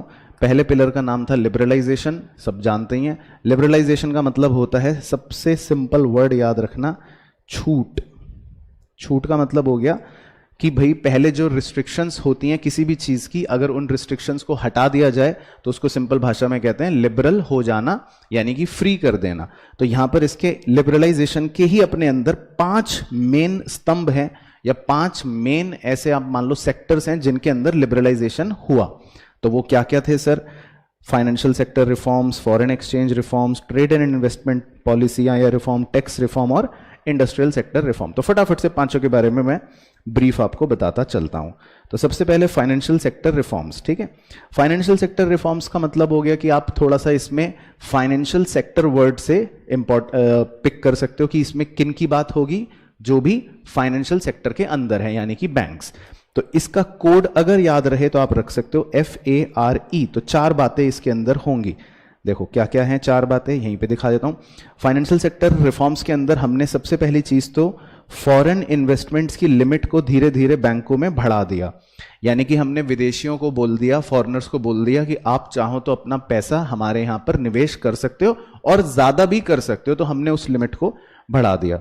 दूसरा, ऑटोनॉमी टू बैंक, बैंकों को ये आजादी दे दी कि आप अपनी नई नई ब्रांचेस जो हैं वो बिना RBI से पूछे कहीं पर भी खोल सकते हो। तो बहुत सारे प्राइवेट बैंकों को ये आजादी मिल गई कि आप अब अपनी नई नई ब्रांचेस चाहो तो खोल सकते हो। तो उनके पास ये पावर आ गई, इसको बोलते हैं ऑटोनॉमी। इसके अलावा RBI ने अपने रोल को बदल लिया। पहले RBI रेगुलेटर की तरह काम करता था, यानी कि वो रोक टोक करता था, लेकिन फिर वो एक फैसिलिटेटर की तरह काम करने लगा, यानी कि वो बैंकों की मदद करने लगा। तो RBI ने भी अपने रोल को बदल लिया। और चौथा, बहुत सारे प्राइवेट सेक्टर बैंकों का जन्म हुआ उस दौरान, यानी establishment of private sector banks, जिसमें ICICI या HDFC बैंक आए, जिनकी वजह से आम ग्राहक को, आम कस्टमर को बहुत ज्यादा फायदा मिला। तो फाइनेंशियल सेक्टर रिफॉर्म को याद रखने के लिए कैसे याद रखोगे? क्या होगा कोड? फेयर। Very good. तो 4 बातें याद रहेंगे। FARE। F का मतलब हो गया फॉरेन इन्वेस्टमेंट लिमिट, वो बढ़ा दी। A का मतलब हो गया ऑटोनॉमी टू बैंक, वो अपनी नई ब्रांचेस खोल सकते हैं। R का मतलब हो गया RBI का रोल बदल गया। और E का मतलब हो गया establishment of private sector banks. तो बहुत सारे नए नए प्राइवेट सेक्टर बैंक्स जो हैं वो आ गए। इसके बाद था दूसरे, foreign exchange reforms. Foreign exchange reforms में 2 ही मेन काम हुए, और दोनों जो हैं वो आप ऑलरेडी मैक्रो इकोनॉमिक्स में भी थोड़ा थोड़ा पढ़ते हो, जानते हो। पहला था devaluation of rupee. Devaluation of rupee का मतलब होता है कि हमारी सरकार ने अपने रुपी की वैल्यू को डॉलर की टर्म्स में जानबूझ के कमजोर कर लिया था। इसको बोलते हैं डिवैल्यूएशन। तो इसको आप लिंक कर सकते हो फॉरेन एक्सचेंज चैप्टर से भी। और डिवैल्यूएशन होने से 2 इफेक्ट होते हैं जो आपको याद नहीं होंगे। क्या होते हैं? एक तो एक्सपोर्ट्स बढ़ जाते हैं और इंपोर्ट्स कम हो जाते हैं। तो रुपी डीवैल्यू करने के पीछे मकसद यही होता है कि हमारा जो बैलेंस ऑफ पेमेंट का क्राइसिस था वो ठीक हो जाए और हमारे फॉरेन एक्सचेंज का इनफ्लो जो है वो थोड़ा सा बढ़ जाए। तो मनमोहन सिंह जी ने, जो उस समय के फाइनेंस मिनिस्टर थे, उस समय अपने करेंसी को यानी रुपी को डीवैल्यू कर लिया था। दूसरा जो कदम हमने उठाया फॉरेन एक्सचेंज रिफॉर्म्स में वो था मार्केट रेट या market determination of exchange rate system को हमने फॉलो करना शुरू कर लिया था। यह भी आप फॉरेन एक्सचेंज चैप्टर से रेफर कर सकते हो। तो पहले पुराने जमाने में आपने पढ़ा था कि फिक्स एक्सचेंज रेट सिस्टम होता था जिसमें सरकार रेट तय करती थी, लेकिन फिर सरकार ने उस सिस्टम को खत्म करके मैनेज्ड फ्लोटिंग या कह सकते हो फ्लोटिंग एक्सचेंज रेट सिस्टम को फॉलो कर लिया, जिसमें जो भी मार्केट का रेट होता है वो डिमांड और सप्लाई के फोर्सेस से अपने आप निकल जाता है। तो उसमें सरकार की हेडक खत्म हो गई और फिर हमने इस एक्सचेंज रेट सिस्टम को फॉलो कर लिया। तो फॉरेन एक्सचेंज रिफॉर्म्स में 2 ही मेन काम हुए। तीसरा है जी इंडस्ट्रियल सेक्टर रिफॉर्म्स। इंडस्ट्रियों के अंदर ऐसा क्या परिवर्तन हुआ, तो इसके लिए भी आपका एक कोड है छोटा सा, अगर आप याद रख सकते हो तो ड्रिप, DRIP। तो इसमें 4 बातें होंगी। तो इंडस्ट्रियों के लिए क्या क्या 4 मेन बातें हुई रिफॉर्म्स में, बड़े ध्यान से पढ़ना। सबसे पहले D reservation under small scale industry. तो जैसा मैंने इंट्रोडक्शन में बताया था कि पहले हमने शुरुआती 40 साल में स्मॉल स्केल इंडस्ट्रियों को रिजर्वेशन दे रखा था कि ये वाला प्रोडक्ट तो आप ही बनाओगे, ये वाला प्रोडक्ट तो आप ही बनाओगे, लेकिन यहां सरकार ने वो सारे रिजर्वेशन हटा दिए, यानी कि स्मॉल स्केल इंडस्ट्रियों को अब ऐसा कोई प्रोडक्ट नहीं दिया कि ये प्रोडक्ट तो सिर्फ आप ही को बनाना है। इसको बोलते हैं डी रिजर्वेशन। दूसरा, reduction in the role of public sector. जैसा कि मैंने फिर बताया था इंट्रोडक्शन में कि शुरुआती 40 साल में ज्यादा रोल किसका था? पब्लिक सेक्टर का था, लेकिन सरकार ने अब पब्लिक सेक्टर के रोल को कम करके 17 से घटाकर सिर्फ 3 इंडस्ट्रियों तक ही कर दिया था और ज्यादा डोमिनेंट रोल जो है वो प्राइवेट सेक्टर को दे दिया था। तीसरा, इंडस्ट्रियल लाइसेंसिंग एबॉलिशिंग। जो पहले नई नई इंडस्ट्रियां खोलने के लिए या आपको नई इंडस्ट्री या अपनी पुरानी इंडस्ट्री को ही एक्सपैंड करने के लिए सरकार से परमिशन लेनी पड़ती थी, यानी कि सरकार से लाइसेंस लेना पड़ता था, तो उसको भी अब एबॉलिश कर दिया, यानी कि उसको भी हटा दिया। तो अगर आप अपनी कोई इंडस्ट्री लगाना चाहते हो, खोलना चाहते हो, एक्सपैंड करना चाहते हो, तो सरकार ने कहा कर सकते हो, लाइसेंस की आवश्यकता नहीं पड़ेगी। और प्राइस रेगुलेशन, बहुत से मार्केट्स के अंदर सरकार ने प्राइजेस जो हैं वो मार्केट पर ही छोड़ दिए, यानी कि प्राइजेस अपने आप डिमांड और सप्लाई के फोर्सेस से डिटरमाइन होने लगे और सरकार ने कहा अब हमारा इसके अंदर कोई भी रोल नहीं रहा करेगा। तो फटाफट से बताओ इंडस्ट्रियल सेक्टर रिफॉर्म्स में क्या है? कोड, ड्रिप, 4 बातें याद रखनी है, कोशिश करना है चारों को समझ के याद रखें। डी का मतलब हो गया डी रिजर्वेशन, तो स्मॉल स्केल इंडस्ट्रियों से हटा दिया। आर का मतलब हो गया reduction in role of public sector, उनका रोल कम कर दिया। आई का मतलब हो गया इंडस्ट्रियल लाइसेंसिंग एबॉलिशिंग और पी का मतलब हो गया प्राइस रेगुलेशन। इसके बाद लिबरलाइजेशन में चौथा पिलर है टैक्स रिफॉर्म्स। टैक्स का मतलब तो आप सब बच्चे जानते ही हैं, तो सरकार ने टैक्स से संबंधित भी कुछ नए रिफॉर्म्स लेकर आई, बहुत ही सिंपल होते हैं वो। क्या क्या? सिंप्लीफिकेशन ऑफ प्रोसेस, तो पहले प्रक्रिया बड़ी मुश्किल होती थी, टैक्स पेयर को बड़ा झमेला लगता था टैक्स पे करना, लेकिन सरकार ने फिर उस प्रोसेस को क्या करा, बड़ा आसान कर दिया। दूसरा, इनडायरेक्ट टैक्सेस रिफॉर्म, पहले देश के अंदर तरह तरह के इनडायरेक्ट टैक्सेस हुआ करते थे, तो धीरे धीरे सरकार ने कोशिश करी कि उन सबको हम मर्ज कर दें या थोड़े से उनको क्लब कर दें, ताकि एक आम ग्राहक को बहुत सारे झमेलों में ना पड़ना पड़े। और तीसरा, सरकार ने इनकम टैक्स भी और कंपनियों पर कॉर्पोरेट टैक्स को भी रिड्यूस कर दिया, तो इससे भी आम जनता को थोड़ी राहत मिली और सरकार को लगा अगर हम टैक्स कम कर देंगे तो शायद और ज्यादा लोग प्रमोट हो जाएंगे अपना टैक्स सही तौर पे देने के लिए। तो इसमें बहुत ही सिंपल से 3 पॉइंट्स हैं और उसके कोड को आप याद रख सकते हो। उसका कोड हो गया सर, SIR। तो S का मतलब सिंप्लीफिकेशन इन प्रोसेस, I का मतलब इनडायरेक्ट टैक्स रिफॉर्म्स और R का मतलब रिडक्शन इन टैक्सेस। तो टैक्स रिफॉर्म्स में ये 3 पॉइंट्स हो गए जो आपको समझने हैं।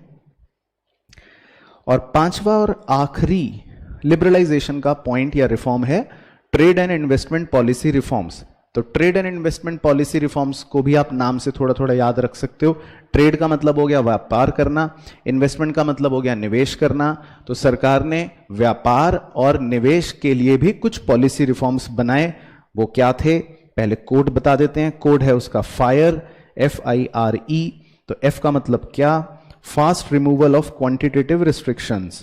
तो पहले अगर आपको याद हो, पहले सरकार क्वांटिटेटिव रिस्ट्रिक्शंस लगाती थी, कहती थी अगर आप बाहर से इंपोर्ट कर रहे हो तो 10 से ज्यादा टी शर्ट नहीं मंगवा सकते, 5 से ज्यादा जीन्स नहीं मंगवा सकते। ये मैं ऐसे हाइपोथेटिकली बोल रहा हूं, लेकिन फिर ये सारे क्वांटिटेटिव रिस्ट्रिक्शंस को सरकार ने क्या करा, हटा दिया। तो ये हो गया fast removal of quantitative restrictions. दूसरा, इंपोर्ट ड्यूटी रिडक्शन। पहले सरकार इंपोर्ट्स पर बहुत ज्यादा टैक्स लगाती थी ताकि आप इंपोर्ट ना करो, लेकिन फिर उस इंपोर्ट पर लगने वाले टैक्स को भी सरकार ने क्या करा, बहुत ज्यादा कम कर दिया। तो इंपोर्ट ड्यूटी रिडक्शन।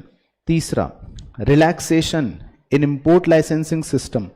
पहले आपको इंपोर्ट करते समय बहुत सारे प्रोडक्ट्स के लिए लाइसेंस लेना पड़ता था, सरकार से परमिशन लेनी पड़ती थी, लेकिन सरकार ने फिर उसमें भी राहत दे दी। तो रिलैक्सेशन दे दिया कि अब आपको अगर बाहर से कुछ इंपोर्ट करना हो तो कोई भी लाइसेंस लेने की आवश्यकता नहीं पड़ेगी।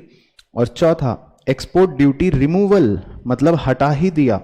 तो सरकार ने तो एक्सपोर्ट करने पर टैक्स को पूरी तरह से ही हटा दिया। तो अगर आप कोई भी प्रोडक्ट एक्सपोर्ट करोगे तो सरकार ने कहा फिर हम आपसे टैक्स लेंगे ही नहीं, तो एक्सपोर्ट ड्यूटी का तो रिमूवल कर दिया। तो ये हो गए आपके 4 पॉइंट्स। फायर, FIRE, तो याद रहेगा। F का मतलब fast removal of quantitative restriction, I का मतलब इंपोर्ट ड्यूटी रिडक्शन, R का मतलब रिलैक्सेशन इन इंपोर्ट लाइसेंसिंग सिस्टम और E का मतलब एक्सपोर्ट ड्यूटी रिमूवल। तो पहले यहां तक सबको क्लियर, 5 पिलर्स लिबरलाइजेशन के। दूसरे पिलर का नाम है प्राइवेटाइजेशन।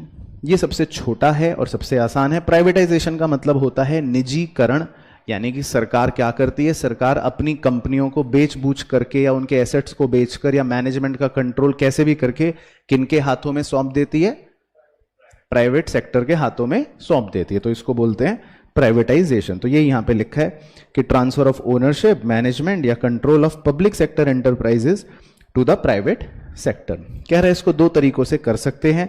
क्या हैं दो तरीके? पहला, transfer of ownership and management of public sector company from the government to private. तो ये तो सीधा सीधा ओनरशिप ट्रांसफर करने की बात हो गई। और दूसरा हो गया privatisation of PSU by selling of a part of the equity of PSUs to the public. This is known as disinvestment. या फिर कई बार सरकार थोड़े थोड़े हिस्से को बेचती है या इक्विटी को यानी कि शेयर्स को बेच देती है प्राइवेट सेक्टर के हाथ में, तो इसको बोल सकते हैं डिसइन्वेस्टमेंट। तो दोनों ही पॉइंटों से निष्कर्ष ये निकलता है कि सरकार अपने कंट्रोल को कम कर देती है और वो कंट्रोल आम जनता को या किसी प्राइवेट ओनर को दे देती है। तो दोनों ही तरीकों से आप कह सकते हो कि ये प्राइवेटाइजेशन हो गया। अब प्राइवेटाइजेशन क्यों करना चाहती थी सरकार या क्यों करना चाहिए भी था? पहली चीज, परफॉर्मेंस इंप्रूव हो जाता है। तो आपको पता ही है पीएसयूज नकारा थे, तो पीएसयूज जब नकारा थे तो इसीलिए सरकार ने कहा अब हम कंपनियों का कंट्रोल किसको दे देंगे, प्राइवेट सेक्टर को दे देंगे, वो अच्छे से काम कर पाएंगे। दूसरा, प्राइवेटाइजेशन की वजह से फॉरेन डायरेक्ट इन्वेस्टमेंट्स को भी एनकरेजमेंट मिली, यानी कि जो विदेशी निवेशक होता है उसको लगता है कि अब मैं इन कंपनियों में निवेश कर सकता हूं क्योंकि अब ये कंपनियां सरकार वाली नहीं है, नकारा नहीं है, नकम्मी नहीं है, अच्छी हैं। तीसरा, ऑटोनॉमी, यानी कि पावर्स मिल जाती है मैनेजरियल डिसीजंस लेने की, क्योंकि प्राइवेट सेक्टर के अंदर जो भी मैनेजर्स होते हैं उनके पास शक्तियां होती हैं स्ट्रॉन्ग डिसीजंस लेने की, तो कंपनी को भी अच्छे से काम करने का बल मिल जाता है। और चौथा, प्राइवेटाइजेशन की वजह से कहीं ना कहीं फाइनेंशियल डिसिप्लिन बना रहता है, क्योंकि सरकार के हाथ में कंट्रोल होगा तो वो उल्टे सीधे खर्चे भी कर सकती है, अननेसेसरी खर्चे करेगी, लेकिन प्राइवेट ओनर जो होता है वो एक एक पैसा अपना सोच समझ के खर्च करता है, तो इसीलिए एक फाइनेंशियल डिसिप्लिन भी हो सकता है। तो प्राइवेटाइजेशन एक बहुत ही सिंपल सा टॉपिक था जिसमें सिर्फ मेन मतलब ये था कि पब्लिक के रोल को कम करके प्राइवेट ओनरशिप को बढ़ा देना। उसके बाद तीसरे पिलर का नाम क्या है? ग्लोबलाइजेशन। तो ग्लोबलाइजेशन का सिंपल मतलब है कि हम ये मान के ट्रेड करेंगे या ये मान के व्यापार होना चाहिए कि दुनिया जो है वो बॉर्डर लेस है, यानी कि पूरा जो ग्लोब है वो आपको इस तरह से नजर आ रहा है जिसमें कोई रोक टोक ही नहीं है। आपको कहीं पे भी सामान बेचना है बेच सकते हो, कहीं से भी सामान खरीदना है तो खरीद सकते हो।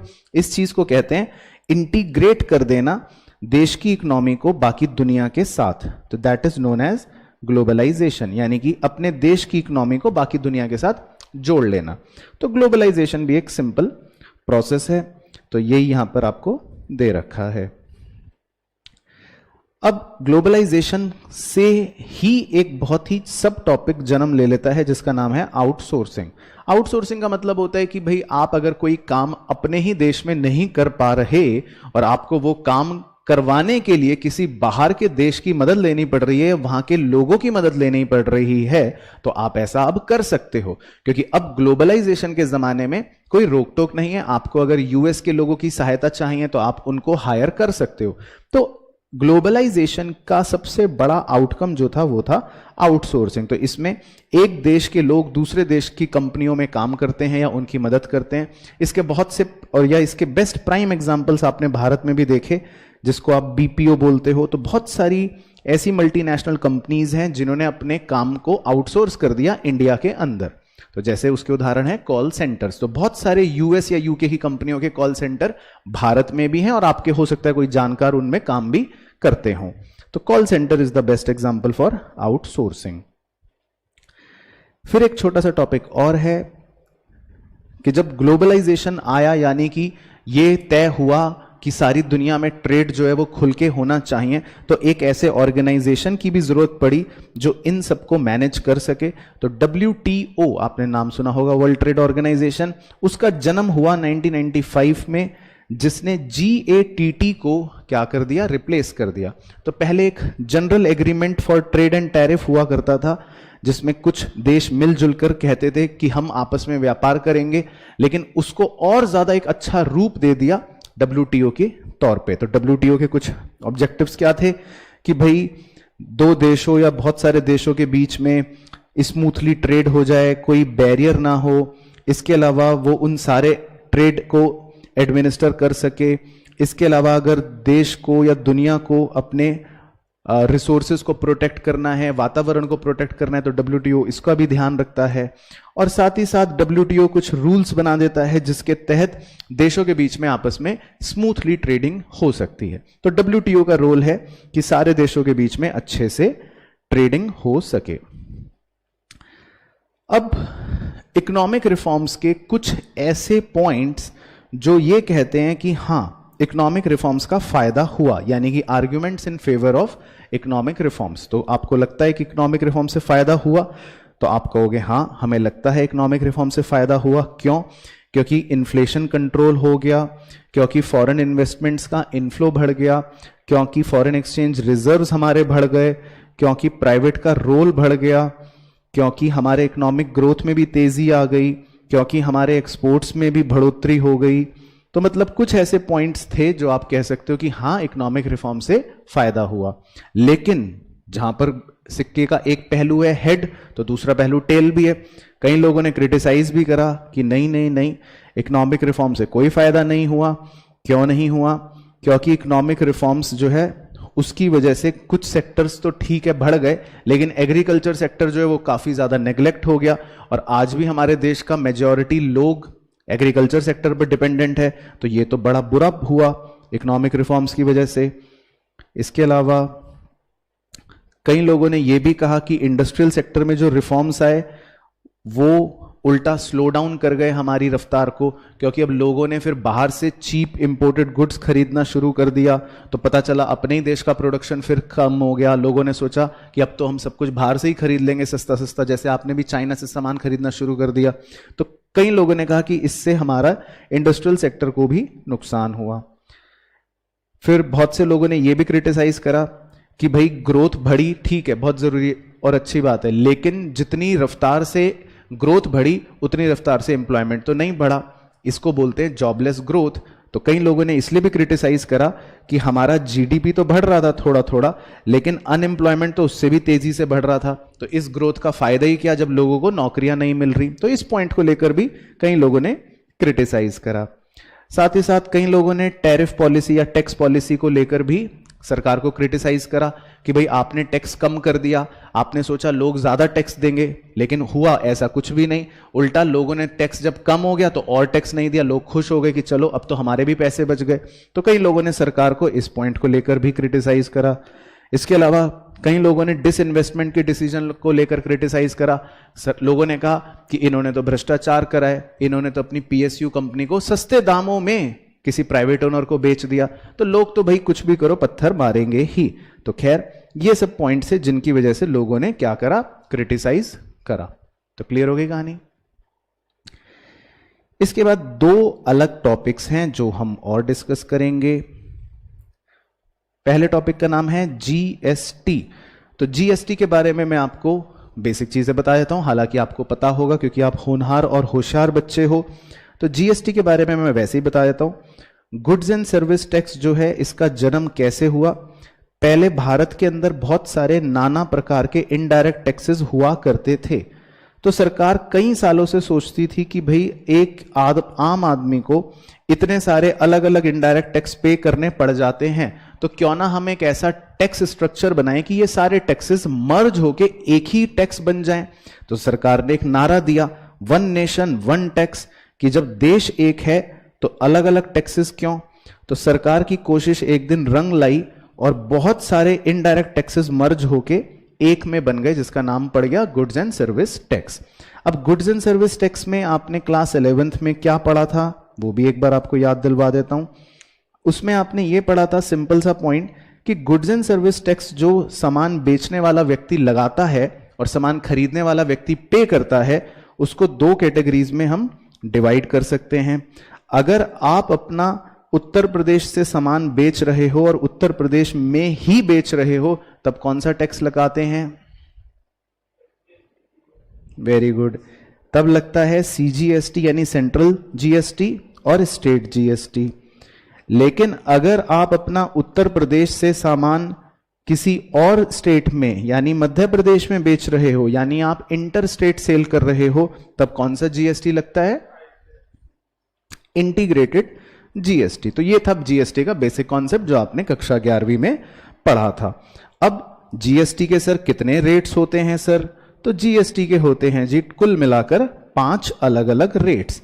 कुछ प्रोडक्ट्स ऐसे हैं जिन पर 0% टैक्स लगता है, कुछ प्रोडक्ट्स ऐसे हैं जिन पर 5% टैक्स लगता है, कुछ प्रोडक्ट्स या सर्विसेज ऐसी हैं जिन पर 12% टैक्स लगता है, कुछ प्रोडक्ट्स या सर्विसेज ऐसी हैं जिन पर 18% टैक्स लगता है, और कुछ प्रोडक्ट्स और सर्विसेज ऐसी हैं जिन पर 28% टैक्स लगता है। तो जीएसटी में कितने स्लैब्स हो गए टैक्स के? 5। अब आईजीएसटी और सीजीएसटी एसजीएसटी का कॉन्सेप्ट क्या है वो भी छोटा सा आपको पता होना चाहिए। अगर कोई भी टैक्स लग रहा है आईजीएसटी तो वो तो सीधा सीधा 5%, 12%, 18% और 28% लग जाएगा। लेकिन अगर कोई भी टैक्स इंट्रा स्टेट सेल पर लग रहा है, मान लेते हैं 12%, तो सेंट्रल सरकार कहती है 6% हम रखेंगे और राज्य सरकार कहती है 6% हम रखेंगे। तो सीजीएसटी और एसजीएसटी जो होते हैं ये हमेशा बराबर बराबर, कोई भी टैक्स परसेंटेज आधे में ब्रेक होके हो जाते हैं। तो उस केस में आधा रेवेन्यू केंद्र सरकार रखती है और आधा रेवेन्यू राज्य सरकार रखती है। फॉर एग्जाम्पल अगर किसी प्रोडक्ट पर 28% टैक्स है तो बताओ गौरांश, केंद्र सरकार कितना रखेगी? नालायक 14% और राज्य सरकार 14%। तो इसका मतलब जीएसटी जो भी होगा वो केंद्र सरकार और राज्य सरकार आधा आधा रख लेती है। लेकिन अगर इंटर स्टेट सेल हुई है यानी आपने किसी और स्टेट में सामान बेचा है तो फिर तो हम बोलते हैं इंटीग्रेटेड जीएसटी, यानी कि उसमें दोनों का कंपोनेंट होता है जो सरकार के अपने नियमों के तहत केंद्र और राज्य में बढ़ जाता है, जो हमारे कोर्स में है नहीं, तो इसीलिए उसकी चिंता आपको नहीं करनी। तो ये बेसिक ब्रीफ आपको पता होना चाहिए। बाकी क्या इस जीएसटी का फायदा है? तो बिल्कुल है, ये सब बातें यहां पर दे रखी हैं नोट्स के अंदर, तो ये सब आप देख सकते हो। तो 1 जुलाई 2017 को ये जीएसटी जो है ये लागू हो गया था। बाकी सरकार का नारा था 1 नेशन 1 टैक्स 1 मार्केट, और इसके फीचर्स वही सब जो मैंने आपको बताए कि एक सिंगल कॉम्प्रिहेंसिव इनडायरेक्ट टैक्स है। इसमें कितने प्रकार के रेट्स हैं? 5 प्रकार के रेट्स हैं, 0, 5, 12, 18, 28, और इसमें बहुत तरह तरह के अलग अलग ये इनडायरेक्ट टैक्सेस जो हुआ करते थे पुराने जमाने में वो सारे मर्ज हो गए थे। और इसके अलावा कुछ बेनिफिट्स वो बता रहा है कि जीएसटी से क्या फायदे हुए। जीएसटी से हमारा जीडीपी जो है वो काफी बढ़ गया था। जीएसटी से लोगों को फाइलिंग में राहत मिली। फाइलिंग का मतलब होता है कुछ कंप्लाइंसेस, दुकानदारों को पहले बहुत सारी कंप्लाइंसेस का पालन करना पड़ता था। वैट की रिटर्न अलग, सेल्स टैक्स की रिटर्न अलग, एक्साइज ड्यूटी की रिटर्न अलग, लेकिन अब एक टैक्स आने की वजह से उनका वो झमेला काफी आसान हो गया। तीसरा, आम ग्राहक को भी इसका फायदा मिला, क्योंकि जिन सामान पर पहले टैक्स पे टैक्स लगता था और वो महंगे हो जाते थे, अब खाली एक टैक्स लगने की वजह से वो भी थोड़ा सस्ते हो गए, तो कंज्यूमर को भी फायदा मिला। चौथा, पारदर्शिता। सर पारदर्शिता का मतलब ट्रांसपेरेंसी। अब जो है काफी आसान हो गया, किसी भी प्रोडक्ट का आपको जीएसटी देखना हो तो आप साइट पे जाके चेक कर सकते हो। दुकानदार आपसे उतना % ही चार्ज कर रहा है या कहीं ज्यादा तो नहीं कर रहा, वो भी आप इजीली पता लगा सकते हो। तो अब पारदर्शिता जो है वो ज्यादा बेहतर हो गई एज कंपेयर टू पुराना जमाना।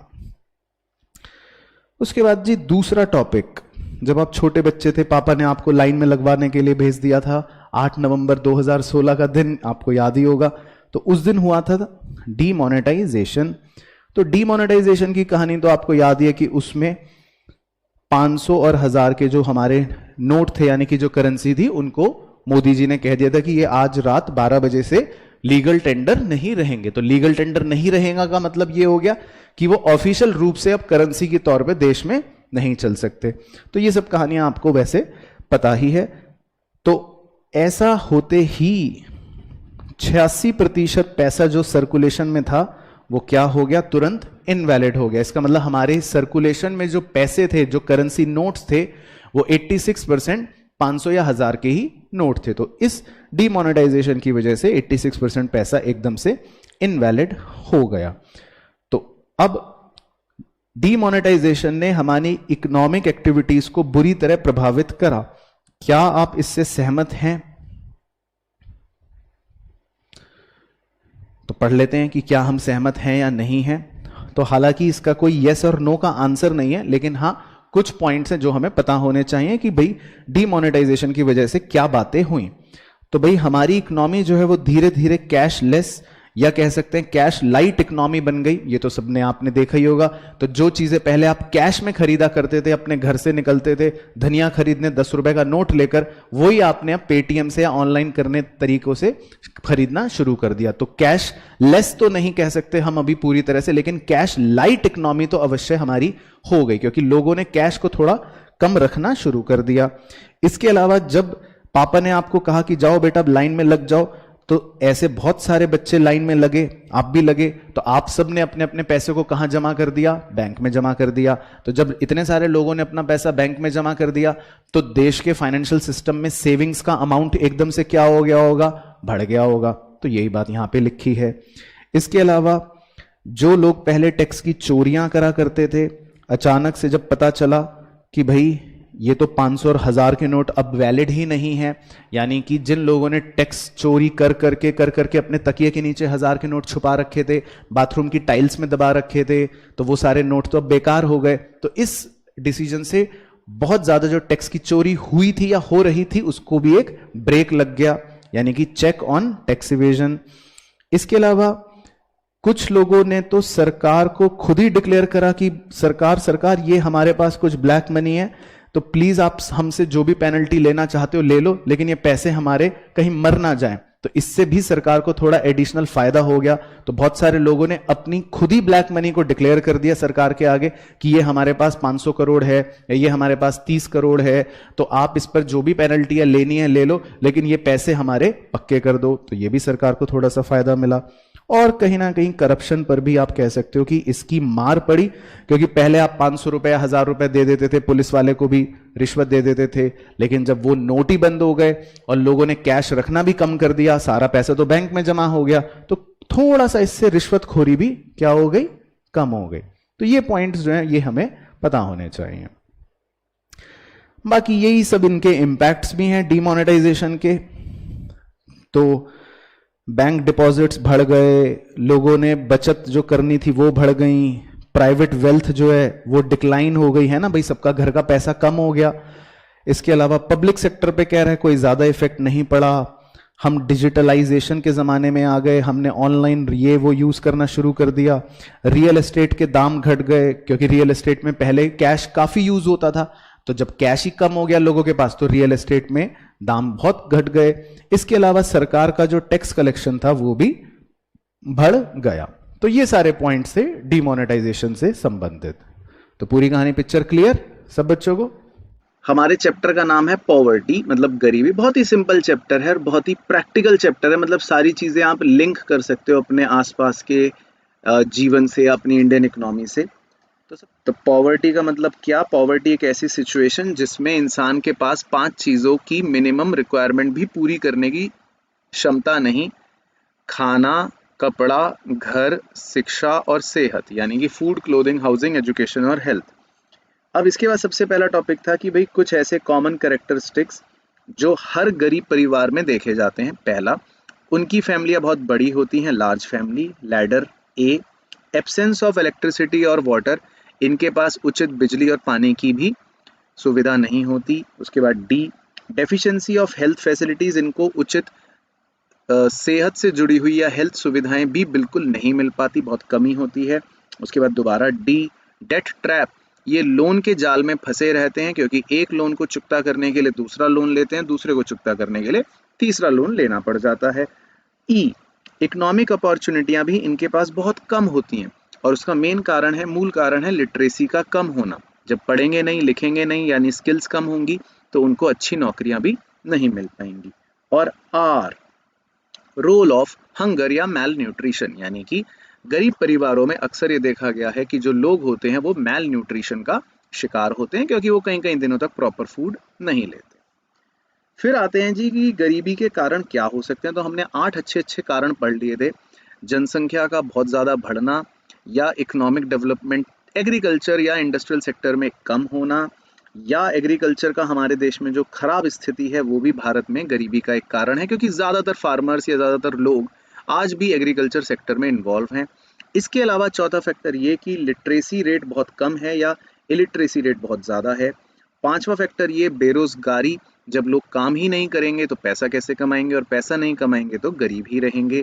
छठा कारण फिर से वही डेट ट्रैप वाला बन सकता है कि जिसमें इंसान मजबूर हो जाता है लोन पे लोन लेने के लिए, और फिर वो लोन इतने लेता रहता है कि वो डेट ट्रैप में फंसता है, जो गरीबी का एक कारण हो सकता है। इसके अलावा भारत में इनइक्वालिटी ऑफ इनकम भी एक कारण है, जिसमें अमीर तो बहुत ज़्यादा अमीर हो जाता है लेकिन गरीब बेचारा बहुत ज़्यादा गरीब ही रहता है, तो ये भी गरीबी का एक कारण हो सकता है। एंड लास्ट कारण होता है इन्फ्लेशन, यानी कि ज़रूरत की चीज़ों के दाम लगातार अगर बढ़ते रहें तो हम ये कह सकते हैं कि हमारी परचेजिंग पावर कम हो गई या हम गरीब हो गए, तो ये भी गरीबी का एक कारण हो सकता है। इसके बाद बात करें एक छोटे से टॉपिक की कि भाई रिलेटिव पॉवर्टी या एब्सोल्यूट पॉवर्टी क्या होती है। तो रिलेटिव पॉवर्टी का सिंपल फंडा ये, जहां पर दो लोगों या दो देशों के बीच में कंपैरिजन होता है उसको हम रिलेटिव कॉन्सेप्ट बोलते हैं, लेकिन जब कोई कंपैरिजन नहीं होता तो उसको हम एब्सोल्यूट कॉन्सेप्ट बोलते हैं। पर आपको ये याद रखना है कि रिलेटिव पॉवर्टी का कॉन्सेप्ट ट्रू पिक्चर नहीं बताता, तो इसीलिए हम अपने पॉवर्टी कॉन्सेप्ट में इसको इस्तेमाल नहीं करते, लेकिन एब्सोल्यूट पॉवर्टी जो है वो फिर भी थोड़ा ट्रू पिक्चर बताती है, तो इसीलिए हम एब्सोल्यूट पॉवर्टी कॉन्सेप्ट का अपने यहाँ पर इस्तेमाल करते हैं। इसके बाद कुछ बेसिक बातें हैं कि भाई पॉवर्टी लाइन के कॉन्सेप्ट को डिफाइन करने के लिए हमने कैलोरीज को मापदंड बना रखा है। गांव में कोई भी व्यक्ति 2400 कैलोरी अगर दिन में नहीं ले रहा तो वो गरीब है, और शहर में वही व्यक्ति अगर 2100 कैलोरीज नहीं ले रहा तो वो गरीब है। इसके अलावा ये कि रूरल और अर्बन एरियाज में गरीबों का जो गैप है वो धीरे धीरे कम हो रहा है, and same goes with head count ratio as well. बाकी हेड काउंट रेशियो क्या होता है कि हमारे देश में टोटल पॉपुलेशन में से कितने लोग गरीब हैं उसकी संख्या को हम हेड काउंट रेशियो भी कह देते हैं। फिर आता है पॉवर्टी लाइन का कॉन्सेप्ट, जो ये बताता है कि कुछ लोग पॉवर्टी लाइन के नीचे रहते हैं तो वो पुअर हैं, कुछ लोग पॉवर्टी लाइन के ऊपर रहते हैं तो वो नॉन पुअर हैं। पॉवर्टी लाइन के कॉन्सेप्ट्स को भी 3 मेन कैटेगरीज में डिवाइड करा गया है जो हर बच्चे को पता होनी चाहिए। एक होते हैं क्रॉनिक पुअर, यानी कि जो कह सकते हैं ऑलमोस्ट हमेशा सदाबहार पुअर ही रहते हैं। एक होते हैं ट्रांजिएंट पुअर, जो आते जाते रहते हैं आते जाते रहते हैं, और एक होते हैं नॉन पुअर, जो कभी भी गरीब नहीं रहते। बाकी क्रॉनिक पुअर की भी 2 कैटेगरियां हैं। पहले वो जिनकी 100% जिंदगी गरीबी रेखा के नीचे ही निकल जाती है, दूसरे वो यूजुअली पुअर जो 90% गरीब रहते हैं और बाकी बीच में कभी अचानक से नॉन पुअर हो जाते हैं। और ट्रांजिएंट पुअर की बात करें तो वो भी 2 कैटेगरीज के हैं। एक है चर्निंग पुअर, यानी कि अंदर बाहर अंदर बाहर अंदर बाहर जो खोरते रहते हैं, 50% अमीर 50% गरीब रहते हैं। ओकेजनली पुअर वो हो गए जो वैसे तो सदाबहार अमीर ही रहते हैं, लेकिन अचानक से किसी बुरे दौर की वजह से बीच में झटका लगता है तो वो गरीब हो जाते हैं। और बाकी तीसरी कैटेगरी नॉन पुअर की, तो यानी कि जो कभी भी गरीब नहीं रहते। फिर लोगों ने पॉवर्टी लाइन के कॉन्सेप्ट्स को काफ़ी क्रिटिसाइज करा। वो इसलिए बोला कि भाई ये सारे गरीबों को एक साथ क्लब कर देता है, अलग अलग नहीं बताता, तो बड़ा मुश्किल हो जाता है ये पहचानना कि कौन सा गरीब ज़्यादा गरीब है जिसको मदद करें और कौन सा गरीब कम गरीब है जिसको थोड़ी कम मदद करें। और साथ ही साथ पॉवर्टी लाइन का कॉन्सेप्ट किसी भी सोशल फैक्टर को भी कंसिडर नहीं करता, वो खाली कैलोरीज को या खर्चे को बेस बना लेता है, जो कि गलत है। हमें और भी चीज़ें देखनी चाहिए कि भाई इलिटरेसी क्या है, सेहत कैसी है और रिसोर्सेज का एक्सेस कैसा है, एटसेट्रा एटसेट्रा। बात करें गवर्नमेंट की अप्रोच की, तो गवर्नमेंट अपने हर प्लान में कम से कम गरीब को हटाने की बात करती है या गरीबी को हटाने की बात करती है, परंतु अगर उसको थोड़ा सा प्रिसाइजली हम लेकर चलें तो गवर्नमेंट गरीबी हटाने के लिए 3 डायमेंशनल अप्रोच या 3 डायमेंशनल प्रोग्राम का इस्तेमाल करती है, जिसमें हमने बस आपको बेसिक बात बताई। और जो आपको बेसिक बात याद रखनी है कि अलग अलग प्रोग्राम हो सकते हैं। मेन क्या हैं वो, नंबर 1 सेल्फ एम्प्लॉयमेंट प्रोग्राम्स, जिसमें स्वरोजगार की बात होती है, यानी गरीबों को सरकार प्रोत्साहित करती है कि आप खुद से अपना कोई ना कोई काम कर सकते हैं। दूसरी हो सकती है वेज एम्प्लॉयमेंट प्रोग्राम, जिसमें सरकार गरीबों के लिए खुद से नौकरियों का प्रावधान करती है, यानी कि ताकि उन्हें वेजेस मिले, उन्हें काम करने के बदले में पैसा मिले। और तीसरी हो सकती है सामाजिक सुरक्षा देने वाली स्कीमें, जिसमें सरकार का फोकस किसी भी तरह की सोशल सिक्योरिटी देने पर गरीबों पर हो सकता है। उसका मेन और प्राइम एग्जाम्पल है जन धन योजना, जो रिसेंटली लॉन्च हुई थी। लेकिन जैसा कि आप जानते हैं, हमारे देश में कोई भी गरीबी का प्रोग्राम मुंह के बल गिर जाता है तो कोड बन गया फॉल, यानी कि फेलियर के कारण क्या है पॉवर्टी एलिवेशन प्रोग्राम के। तो एफ का मतलब हो गया फॉल्टी इम्प्लीमेंटेशन, यानी कि लागू करने में किसी भी प्रोग्राम को बहुत करप्शन हो जाता है, झोल झाल हो जाते हैं, इस वजह से कोई भी प्रोग्राम अच्छे से लागू ही नहीं हो पाता। ए एसेट्स, एसेट्स का डिस्ट्रीब्यूशन भी इन प्रोग्रामों के अंदर बहुत अनइक्वल होता है। कई बार कुछ ही लोगों को तो बहुत कुछ मिल जाता है, लेकिन बहुत सारे लोगों को कुछ भी नहीं मिल पाता, यानी कि डिस्ट्रीब्यूशन भी अनइक्वल रहता है। एल का मतलब लैक ऑफ रिसोर्सेज, यानी कि फंड्स की हमेशा यहाँ पर कुछ ना कुछ कमी रहती है प्रोग्रामों में। जितना फंड्स हमें चाहिए उतना फंड्स कभी भी इन प्रोग्राम्स में एलोकेट नहीं होता। और अगली और आखिरी एल का मतलब भी lack of active participation from poor. जब तक पुअर ही खुद पार्टिसिपेट नहीं करेगा तो गरीबी दूर कैसे होगी। तो यानी कि गरीबों को भी एक्टिवली पार्टिसिपेट करना पड़ेगा। तो ये था पूरा पॉवर्टी का कार्यक्रम। तो शुरू करते हैं कहानी। मूवी का नाम है ह्यूमन कैपिटल फॉर्मेशन। तो ह्यूमन हमने पता ही था क्या होते हैं, इंसान, और कैपिटल फॉर्मेशन का मतलब था इन्वेस्टमेंट। तो अब इसमें ये देखेंगे कि ह्यूमन कैपिटल फॉर्मेशन कैसे होती है और इसका बेसिक मतलब क्या है। तो सबसे पहले बेसिक मतलब की अगर बात करें तो इसका बेसिक मतलब है कि इंसान की एबिलिटीज और उसके स्किल्स की डेवलपमेंट करना। तो अब हम अगर अपने देश की पॉपुलेशन की एबिलिटीज और स्किल्स की डेवलपमेंट करते हैं तो उसको हम कह सकते हैं ह्यूमन कैपिटल फॉर्मेशन, या हम ह्यूमन कैपिटल में इन्वेस्ट कर रहे हैं। अब फिजिकल कैपिटल तो हमने सुना था, लेकिन ह्यूमन कैपिटल तो हम पहली बार सुन रहे हैं। तो इन दोनों में क्या अंतर होता है? फिजिकल कैपिटल का मतलब होता है सिंपल सिंपल ऐसी चीजें जिन्हें आप देख सकते हो, जिन्हें आप बाजार में बेच सकते हो या खरीद सकते हो। लेकिन ह्यूमन कैपिटल की अगर हम बात करें तो उसको आप देख भी नहीं सकते और ना ही उसको आप बाजार में खरीद बेच सकते हो, क्योंकि ये तो इंसान के अंदर छुपी हुई स्किल्स होती है। दूसरी बात करें तो फिजिकल कैपिटल तो हमेशा ही डेप्रिशिएट करेगी समय के गुजरने के साथ, लेकिन ह्यूमन कैपिटल डेप्रिशिएट करेगी, लेकिन उसके डेप्रिसिएशन को हम रोक सकते हैं, थोड़ा सा रिड्यूस कर सकते हैं, अगर हम अच्छी एजुकेशन और अच्छी हेल्थ पर इन्वेस्ट करें तो। बाकी मोबिलिटी की बात करें तो फिजिकल कैपिटल तो बहुत ही ज़्यादा मोबाइल है, उसको आप फ्रीली एक जगह से दूसरी जगह ले जा सकते हो, लेकिन ह्यूमन कैपिटल उतनी ज़्यादा मोबाइल नहीं है। सबसे इंपॉर्टेंट पॉइंट, आप किसी से फिजिकल कैपिटल छीन सकते हो, उसके ओनर से उसको सेपरेट कर सकते हो, परंतु किसी इंसान से उसकी स्किल्स को छीनना मुमकिन नहीं है, यानी कि आप उसको सेपरेट नहीं कर सकते। तो ये थे कुछ बेसिक डिफरेंस ह्यूमन कैपिटल और फिजिकल कैपिटल के। अब एक सबसे मजेदार और सबसे ही इंटरेस्टिंग कॉन्सेप्ट आता है कि ह्यूमन कैपिटल और ह्यूमन डेवलपमेंट में क्या अंतर होता है। तो मैंने आपको बताया कि ह्यूमन कैपिटल जो होता है वो एक सेल्फिश कॉन्सेप्ट है। वो इंसान को सिर्फ एक माध्यम की तरह देख रहा होता है, यानी कि मीन्स की तरह देख रहा होता है, मीडियम की तरह देख रहा होता है। क्यों? ताकि अल्टीमेटली देश के डब्बों में बढ़ोतरी हो, आउटपुट बढ़ जाए।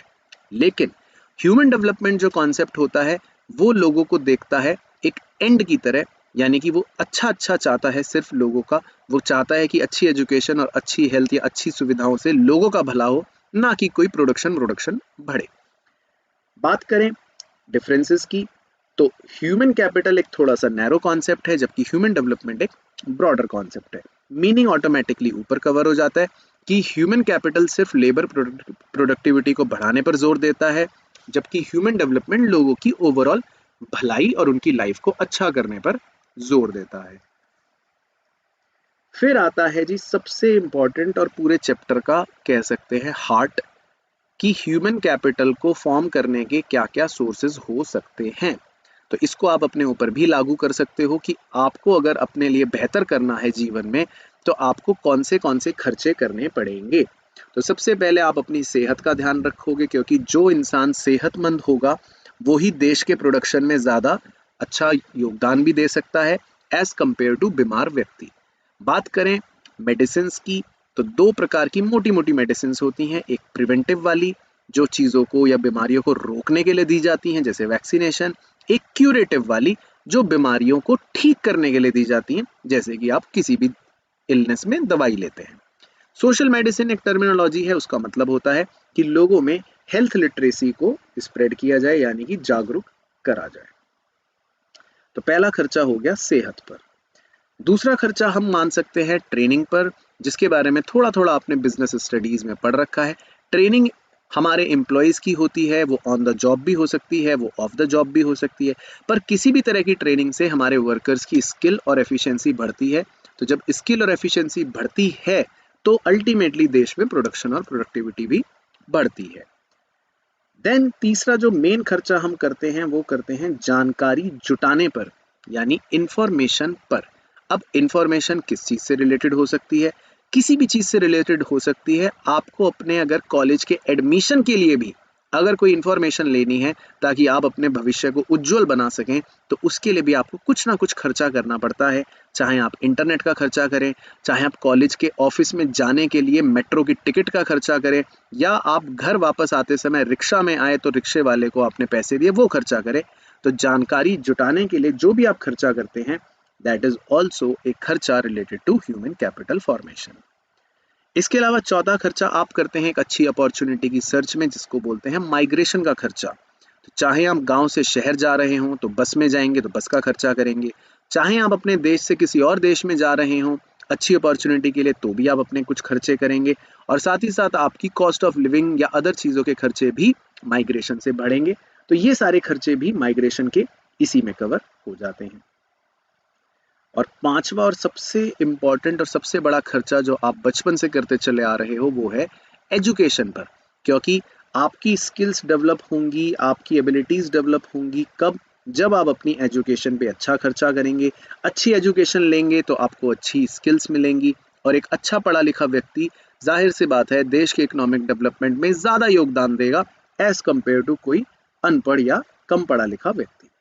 तो कुल मिला के हमारी क्रक्स बन गई कि भाई खर्चे जो हैं वो 5 तरह के हमें करने हैं: हेल्थ पर, ट्रेनिंग पर, इंफॉर्मेशन पर, माइग्रेशन पर और एजुकेशन पर। बात करें इन खर्चों के फायदों की तो बहुत ही सिंपल सी बात है। इन खर्चों से हमारे देश का इकोनॉमिक ग्रोथ जो है वो बहुत बेहतर होगा, क्योंकि पढ़ा लिखा इंसान ज़्यादा कंट्रीब्यूशन करेगा, और हेल्दी इंसान भी देश की प्रोडक्टिविटी को बढ़ाने में लंबे समय तक मदद करेगा। दूसरा फायदा हम ये भी कह सकते हैं एचसीएफ का, कि इससे नए नए इन्वेंशंस और इनोवेशंस को बढ़ोतरी मिलेगी, क्योंकि पढ़ा लिखा व्यक्ति ही नया इन्वेंशन या इनोवेशन के बारे में सोच सकता है और टेक्नोलॉजिकल इंप्रूवमेंट भी कर सकता है।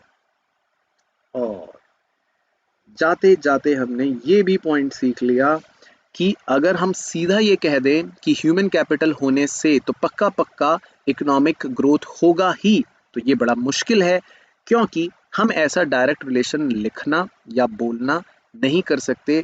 रीज़न, एजुकेशन सेक्टर की अगर हम बात करें तो बच्चा बचपन से स्कूल जाता है, पढ़ता है, हम एनरोलमेंट रेट्स देखते हैं, हम टीचर प्यूपल रेशियो देखते हैं, लेकिन उससे कहीं पर भी क्वालिटी ऑफ एजुकेशन रिफ्लेक्ट नहीं होती। तो हम ये नहीं कह सकते कि भाई खाली एजुकेशन हो रही है, बच्चे की स्कूलिंग हो रही है तो देश में इकोनॉमिक ग्रोथ भी होगी। इसी तरह हेल्थ सेक्टर की अगर बात करें तो हम खाली लाइफ एक्सपेक्टेंसी देखकर या हम मॉर्टेलिटी रेट देखकर ये नहीं कह सकते कि ओवरऑल देश का हेल्थ स्टेटस अच्छा होगा, क्योंकि ट्रू हेल्थ स्टेटस खाली इन 2-3 फैक्टरों से मेजर नहीं किया जा सकता। तो ये बहुत मुश्किल है कहना कि ह्यूमन कैपिटल का और इकोनॉमिक ग्रोथ का एक डायरेक्ट रिलेशन है। तो मेन कहानी तो यहाँ पर समाप्त हो जाती है। बाकी इसके अलावा कुछ छुटमुट बातें जो एडिशनल हैं वो आप अपने आप पढ़ सकते हो कि सरकार भी कुछ खर्चे करती है इन सब चीज़ों को लेकर। हाँ, एक चीज़ थोड़ा सा रेलिवेंट हमें पता होनी चाहिए कि सरकार के इंटरवेंशन का क्यों ज़रूरत है एजुकेशन और हेल्थ सेक्टर के अंदर। तो उसके लिए हम 4 मेन पॉइंट्स डिस्कस कर सकते हैं। पहला, हेल्थ और एजुकेशन का प्रभाव किसी भी इंसान के जीवन पर बहुत लंबे समय तक पड़ता है, तो इसीलिए सरकार को इंटरवेंशन करना चाहिए। दूसरा, कई बार लोगों को ही उचित जानकारी नहीं होती या इंफॉर्मेशन नहीं होती, या वो उतना खर्चा नहीं कर सकते जानकारी जुटाने के लिए, तो इसीलिए सरकार को इस फील्ड में इंटरवेंशन करना चाहिए। तीसरा, ये हर सिटीजन का फंडामेंटल राइट है, सरकार कहती है कि उसको अच्छी एजुकेशन और अच्छी हेल्थ फैसिलिटी मिले, तो इसीलिए पुअर और वीकर सेक्शन ऑफ सोसाइटी के लिए सरकार को इस सेक्टर में इंटरवेंशन करना चाहिए। और चौथा, अगर हम पूरा कंट्रोल प्राइवेट सेक्टर को ही दे देंगे तो हो सकता है वो अपनी मोनोपोली क्रिएट कर लें और मुनाफे के लिए काम करना शुरू कर दे, तो लोगों को उचित एजुकेशन या हेल्थ सुविधाएं ना मिल पाए रीजनेबल रेट्स पर। तो इसीलिए सरकार को इन फील्ड्स में भी इंटरवेंशन कर लेना चाहिए। तो ये था पूरा कंप्लीट HCF का समराइज्ड डिस्कशन। तो कहानी है हमारी रूरल डेवलपमेंट की। रूरल का मतलब हो गया हमारे गांव वाले एरिया और डेवलपमेंट मतलब कि वहां का हमें डेवलपमेंट करना है। तो कैसे हुई थी कहानी की शुरुआत कि भाई रूरल डेवलपमेंट करने के लिए हमें कुछ बेसिक चीज़ों का जिनका ध्यान रखना है वो क्या है। सबसे पहले हेल्थ और लिटरेसी, यानी कि हम कह सकते हैं ह्यूमन रिसोर्स डेवलपमेंट। तो तब डेवलपमेंट होगा रूरल एरिया का जब हम हेल्थ का या लिटरेसी का ध्यान रखेंगे। दूसरा हो गया एम्प्लॉयमेंट अपॉर्चुनिटीज़, हमें वहाँ के लोगों के रोजगार का भी ध्यान रखना पड़ेगा। तीसरा हो गया कि कुछ ऐसी चीज़ें, कुछ लैंड रिफॉर्म्स जिससे उस एरिया के एग्रीकल्चरल प्रोडक्टिविटी को भी बढ़ावा मिले। चौथा हो गया कि हमें वहाँ की गरीबी को भी कम करने के लिए कुछ कदम उठाने पड़ेंगे, तभी रूरल एरिया का डेवलपमेंट पूरा हो सकता है।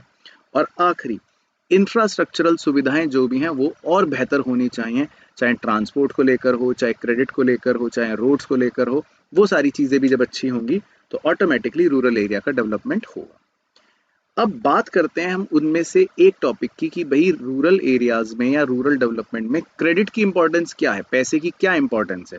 तो पैसे की इंपॉर्टेंस इसलिए है रूरल एरिया में कि भाई किसानों को या फार्मर्स को मिडिल मैन काफ़ी एक्सप्लॉयट करते हैं, उनसे ज़्यादा इंटरेस्ट चार्ज करते हैं, तो वो चार्ज ना करें ज़्यादा। इसीलिए ऐसे रूरल एरियाज में हमें क्रेडिट की सुविधा सही रखने की ज़रूरत है। दूसरा, कई बार जेस्टेशन पीरियड बहुत बड़ा होता है, लंबा होता है कि किसान ने फसल आज उगा ली लेकिन बेच पा रहा है वो 2 महीने बाद, तो पैसे मिलेंगे 2 महीने बाद, तो 2 महीने तक वो क्या करेगा। इसीलिए यहाँ पे क्रेडिट की सुविधा की आवश्यकता है। तीसरा, अच्छी क्रेडिट सुविधाएं देना रूरल एरियाज में इकोनॉमिक डेवलपमेंट को भी बढ़ावा देगी, क्योंकि कहीं ना कहीं इससे प्रोडक्शन या प्रोडक्टिविटी बढ़ेगी। बात करें भारत के कुछ अच्छे स्टेप्स की जो रूरल डेवलपमेंट में हुए, उनमें से एक सबसे बड़ा स्टेप ये कि एक रेगुलेटरी बॉडी बनाई गई, जितने भी रूरल डेवलपमेंट बैंक्स हैं या एग्रीकल्चर से संबंधित बैंक्स हैं उनको रेगुलेट करने के लिए 1982 में नबार्ड। उसके बाद बहुत सारे commercial bank, regional rural banks, land development banks या सेल्फ हेल्प ग्रुप्स का भी प्रचलन शुरू हो गया, जिसमें मेनली अगर हम बात करें सेल्फ हेल्प ग्रुप्स की तो वो किस तरह से काम करते हैं। वो अपनी बचत को यानी अपनी सेविंग्स को 5, 7, 10 लोग मिलजुल कर इकट्ठा कर लेते हैं, पूल कर लेते हैं, और जिस भी आदमी को पैसों की आवश्यकता होती है वो उसी पूल में से ले लेता है और बहुत ही लो इंटरेस्ट रेट पर उसको ये पैसे मिल जाते हैं। और भारत में लगभग 2003 तक ही 7 लाख से ज़्यादा सेल्फ हेल्प ग्रुप्स हो चुके थे, और इससे दूसरा फायदा ये हुआ कि वुमेन एम्पावरमेंट को भी काफ़ी हेल्प मिली। इसके बाद था जो हमने देखा कि भाई भारत के अंदर जो भी ये बैंकिंग सिस्टम्स आए जिन्होंने क्रेडिट देना शुरू करा, उनका सक्सेस अगर हम बात करें क्या था, तो उनकी सक्सेस ये थी कि इससे income level, employment level, output level बढ़ा, फूड सिक्योरिटी बढ़ी। लेकिन अगर हम फेलियर की बात करें तो बहुत सारी फॉर्मेलिटी होने की वजह से अभी भी प्रोसेस स्मूथ नहीं था, और बैंकों को सबसे ज़्यादा जो नुकसान हुआ वो हुआ डिफॉल्ट की वजह से, क्योंकि किसानों ने अपना पैसा वापस नहीं करा। फिर आया नया टॉपिक की एग्रीकल्चरल मार्केटिंग। एग्रीकल्चरल मार्केटिंग मैंने बताया कि बहुत ज़रूरी होता है, क्योंकि बड़ी से बड़ी कंपनी भी अपनी मार्केटिंग करती है, तो एग्रीकल्चरल मार्केटिंग में बहुत सारे काम इन्वॉल्व हो जाते हैं, चाहे स्टोरेज हो, चाहे प्रोसेसिंग हो, चाहे डिस्ट्रीब्यूशन हो, चाहे ग्रेडिंग हो, चाहे स्टोरेज हो। अब ये सारी सुविधाएं किसान तो अकेला अपने दम पर नहीं कर सकता, तो कई बार उसको बड़े ट्रेडर्स मैनिपुलेट करते हैं, कई बार वो अपना सामान सस्ते दाम पर बेचने के लिए फोर्स हो जाता था, कई बार वो अपने सामान को ढंग से स्टोर नहीं कर पाता था। तो इस वजह से सरकार को फिर एग्रीकल्चरल मार्केटिंग में आना पड़ा। तो सरकार ने क्या क्या कदम उठाए। सरकार ने कुछ अच्छे पॉलिसी इंस्ट्रूमेंट्स क्रिएट करे, जैसे MSP, किसानों को कम से कम प्राइस देना, जैसे बफर स्टॉक खरीदती है FCI, तो किसानों को थोड़ी सिक्योरिटी रहती है। इसके अलावा फेयर प्राइस शॉप्स या पब्लिक डिस्ट्रीब्यूशन सिस्टम क्रिएट करा सरकार ने, जिसमें सेम राशन सस्ते दामों पर गरीबों को प्रोवाइड करना शुरू करा। इसके अलावा मार्केट्स को रेगुलेट कर दिया ताकि मिडिल मैन या ब्रोकर्स का रोल काफ़ी कम हो जाए। इसके अलावा सरकार ने इंफ्रास्ट्रक्चरल सुविधाएं भी किसानों को देना शुरू करा, चाहे ट्रांसपोर्टेशन की हो, चाहे वेयर हाउसिंग की हो, चाहे स्टोरेज की हो। और साथ ही साथ कॉर्पोरेटिव मार्केटिंग का भी प्रचलन चला, जिसमें फार्मर्स ने खुद ही अपना मिलजुल कर संगठन बनाया ताकि उनकी बार्गेनिंग पावर और स्ट्रांग हो जाए। और रीसेंट एडवांसमेंट्स की अगर हम बात करें तो फिर तो सरकार ने कुछ ऐसी मंडियां बना दी जिसमें सीधा किसान आकर अपना सामान ग्राहक को बेच सकता है, बीच के मिडिलमैन का चक्कर ही खत्म हो गया। और इसके अलावा बहुत सारी एमएनसीज या बड़ी बड़ी कंपनियों को भी फार्मर्स के साथ टाई अप करने का मौका मिला, जिसमें बड़ी कंपनियां किसान से ही सीधा फिक्स्ड सामान खरीद लेती हैं और एक फिक्स्ड प्राइस पर। तो ये भी किसानों के लिए एक अच्छा पॉइंट यहाँ पर हुआ। इसके बाद लास्ट टॉपिक एग्रीकल्चरल डाइवर्सिफिकेशन, जिसमें हम किसान को ये बोलते हैं कि भाई तुम अपना रिस्क क्यों रख रहे हो, खाली एक ही काम क्यों कर रहे हो, क्यों ना अपने काम को थोड़ा सा डाइवर्सिफाई कर दो। डाइवर्सिफाई कैसे कर सकते हो, या तो अगर एक क्रॉप उगा रहे हो तो अलग अलग 4-5 तरह की क्रॉप्स उगाओ, और नहीं तो आप एग्रीकल्चरल एक्टिविटी की जगह नॉन फार्म किसी एक्टिविटी में ही काम कर लो, यानी कि हॉर्टिकल्चर कर लो या लाइव स्टॉक में चले जाओ या फिशरीज कर लो। तो इसको बोलते हैं एग्रीकल्चरल डाइवर्सिफिकेशन। तो इसका फायदा क्या होता है, एक तो फार्मर का रिस्क कम हो जाता है, दूसरा उसकी इनकम बढ़ जाती है, तीसरा ऑफ सीजन में भी उसके पास कुछ ना कुछ काम रहता है, और चौथा उसके एक्सपोर्ट्स को भी बढ़ावा मिलता है। और बात करें एग्रीकल्चरल डाइवर्सिफिकेशन कैसे हो सकता है, जो मैंने इंट्रो में बोला 2 तरह से हो सकता है। या तो हम क्रॉप डाइवर्सिफिकेशन करवा दें, उसको बोलें कि अलग अलग क्रॉप्स उगाए, या फिर हम उसकी एक्टिविटी ही चेंज करवा दें, उसको किसी नॉन फार्म एक्टिविटी में लगा दें। नॉन फार्म एक्टिविटियां सिर्फ आपको रीड करनी है, ज़्यादा एग्जाम के लिए रेलिवेंट वो नहीं है, बट फिर भी पता होना चाहिए। चाहे एनिमल हस्बेंड्री हो, लाइफ स्टॉक से रिलेटेड, या फिशरीज हो, मछलियों से रिलेटेड, या हॉर्टिकल्चर हो जिसमें आप अच्छे फ्लावर्स या ग्रीन वेजिटेबल्स या मेडिसिन प्लांट्स ये सब की क्रॉपिंग करते हैं। तो कुल मिलाकर ये था पूरा हमारा रूरल डेवलपमेंट, जिसके सारे थे ये टॉपिक्स।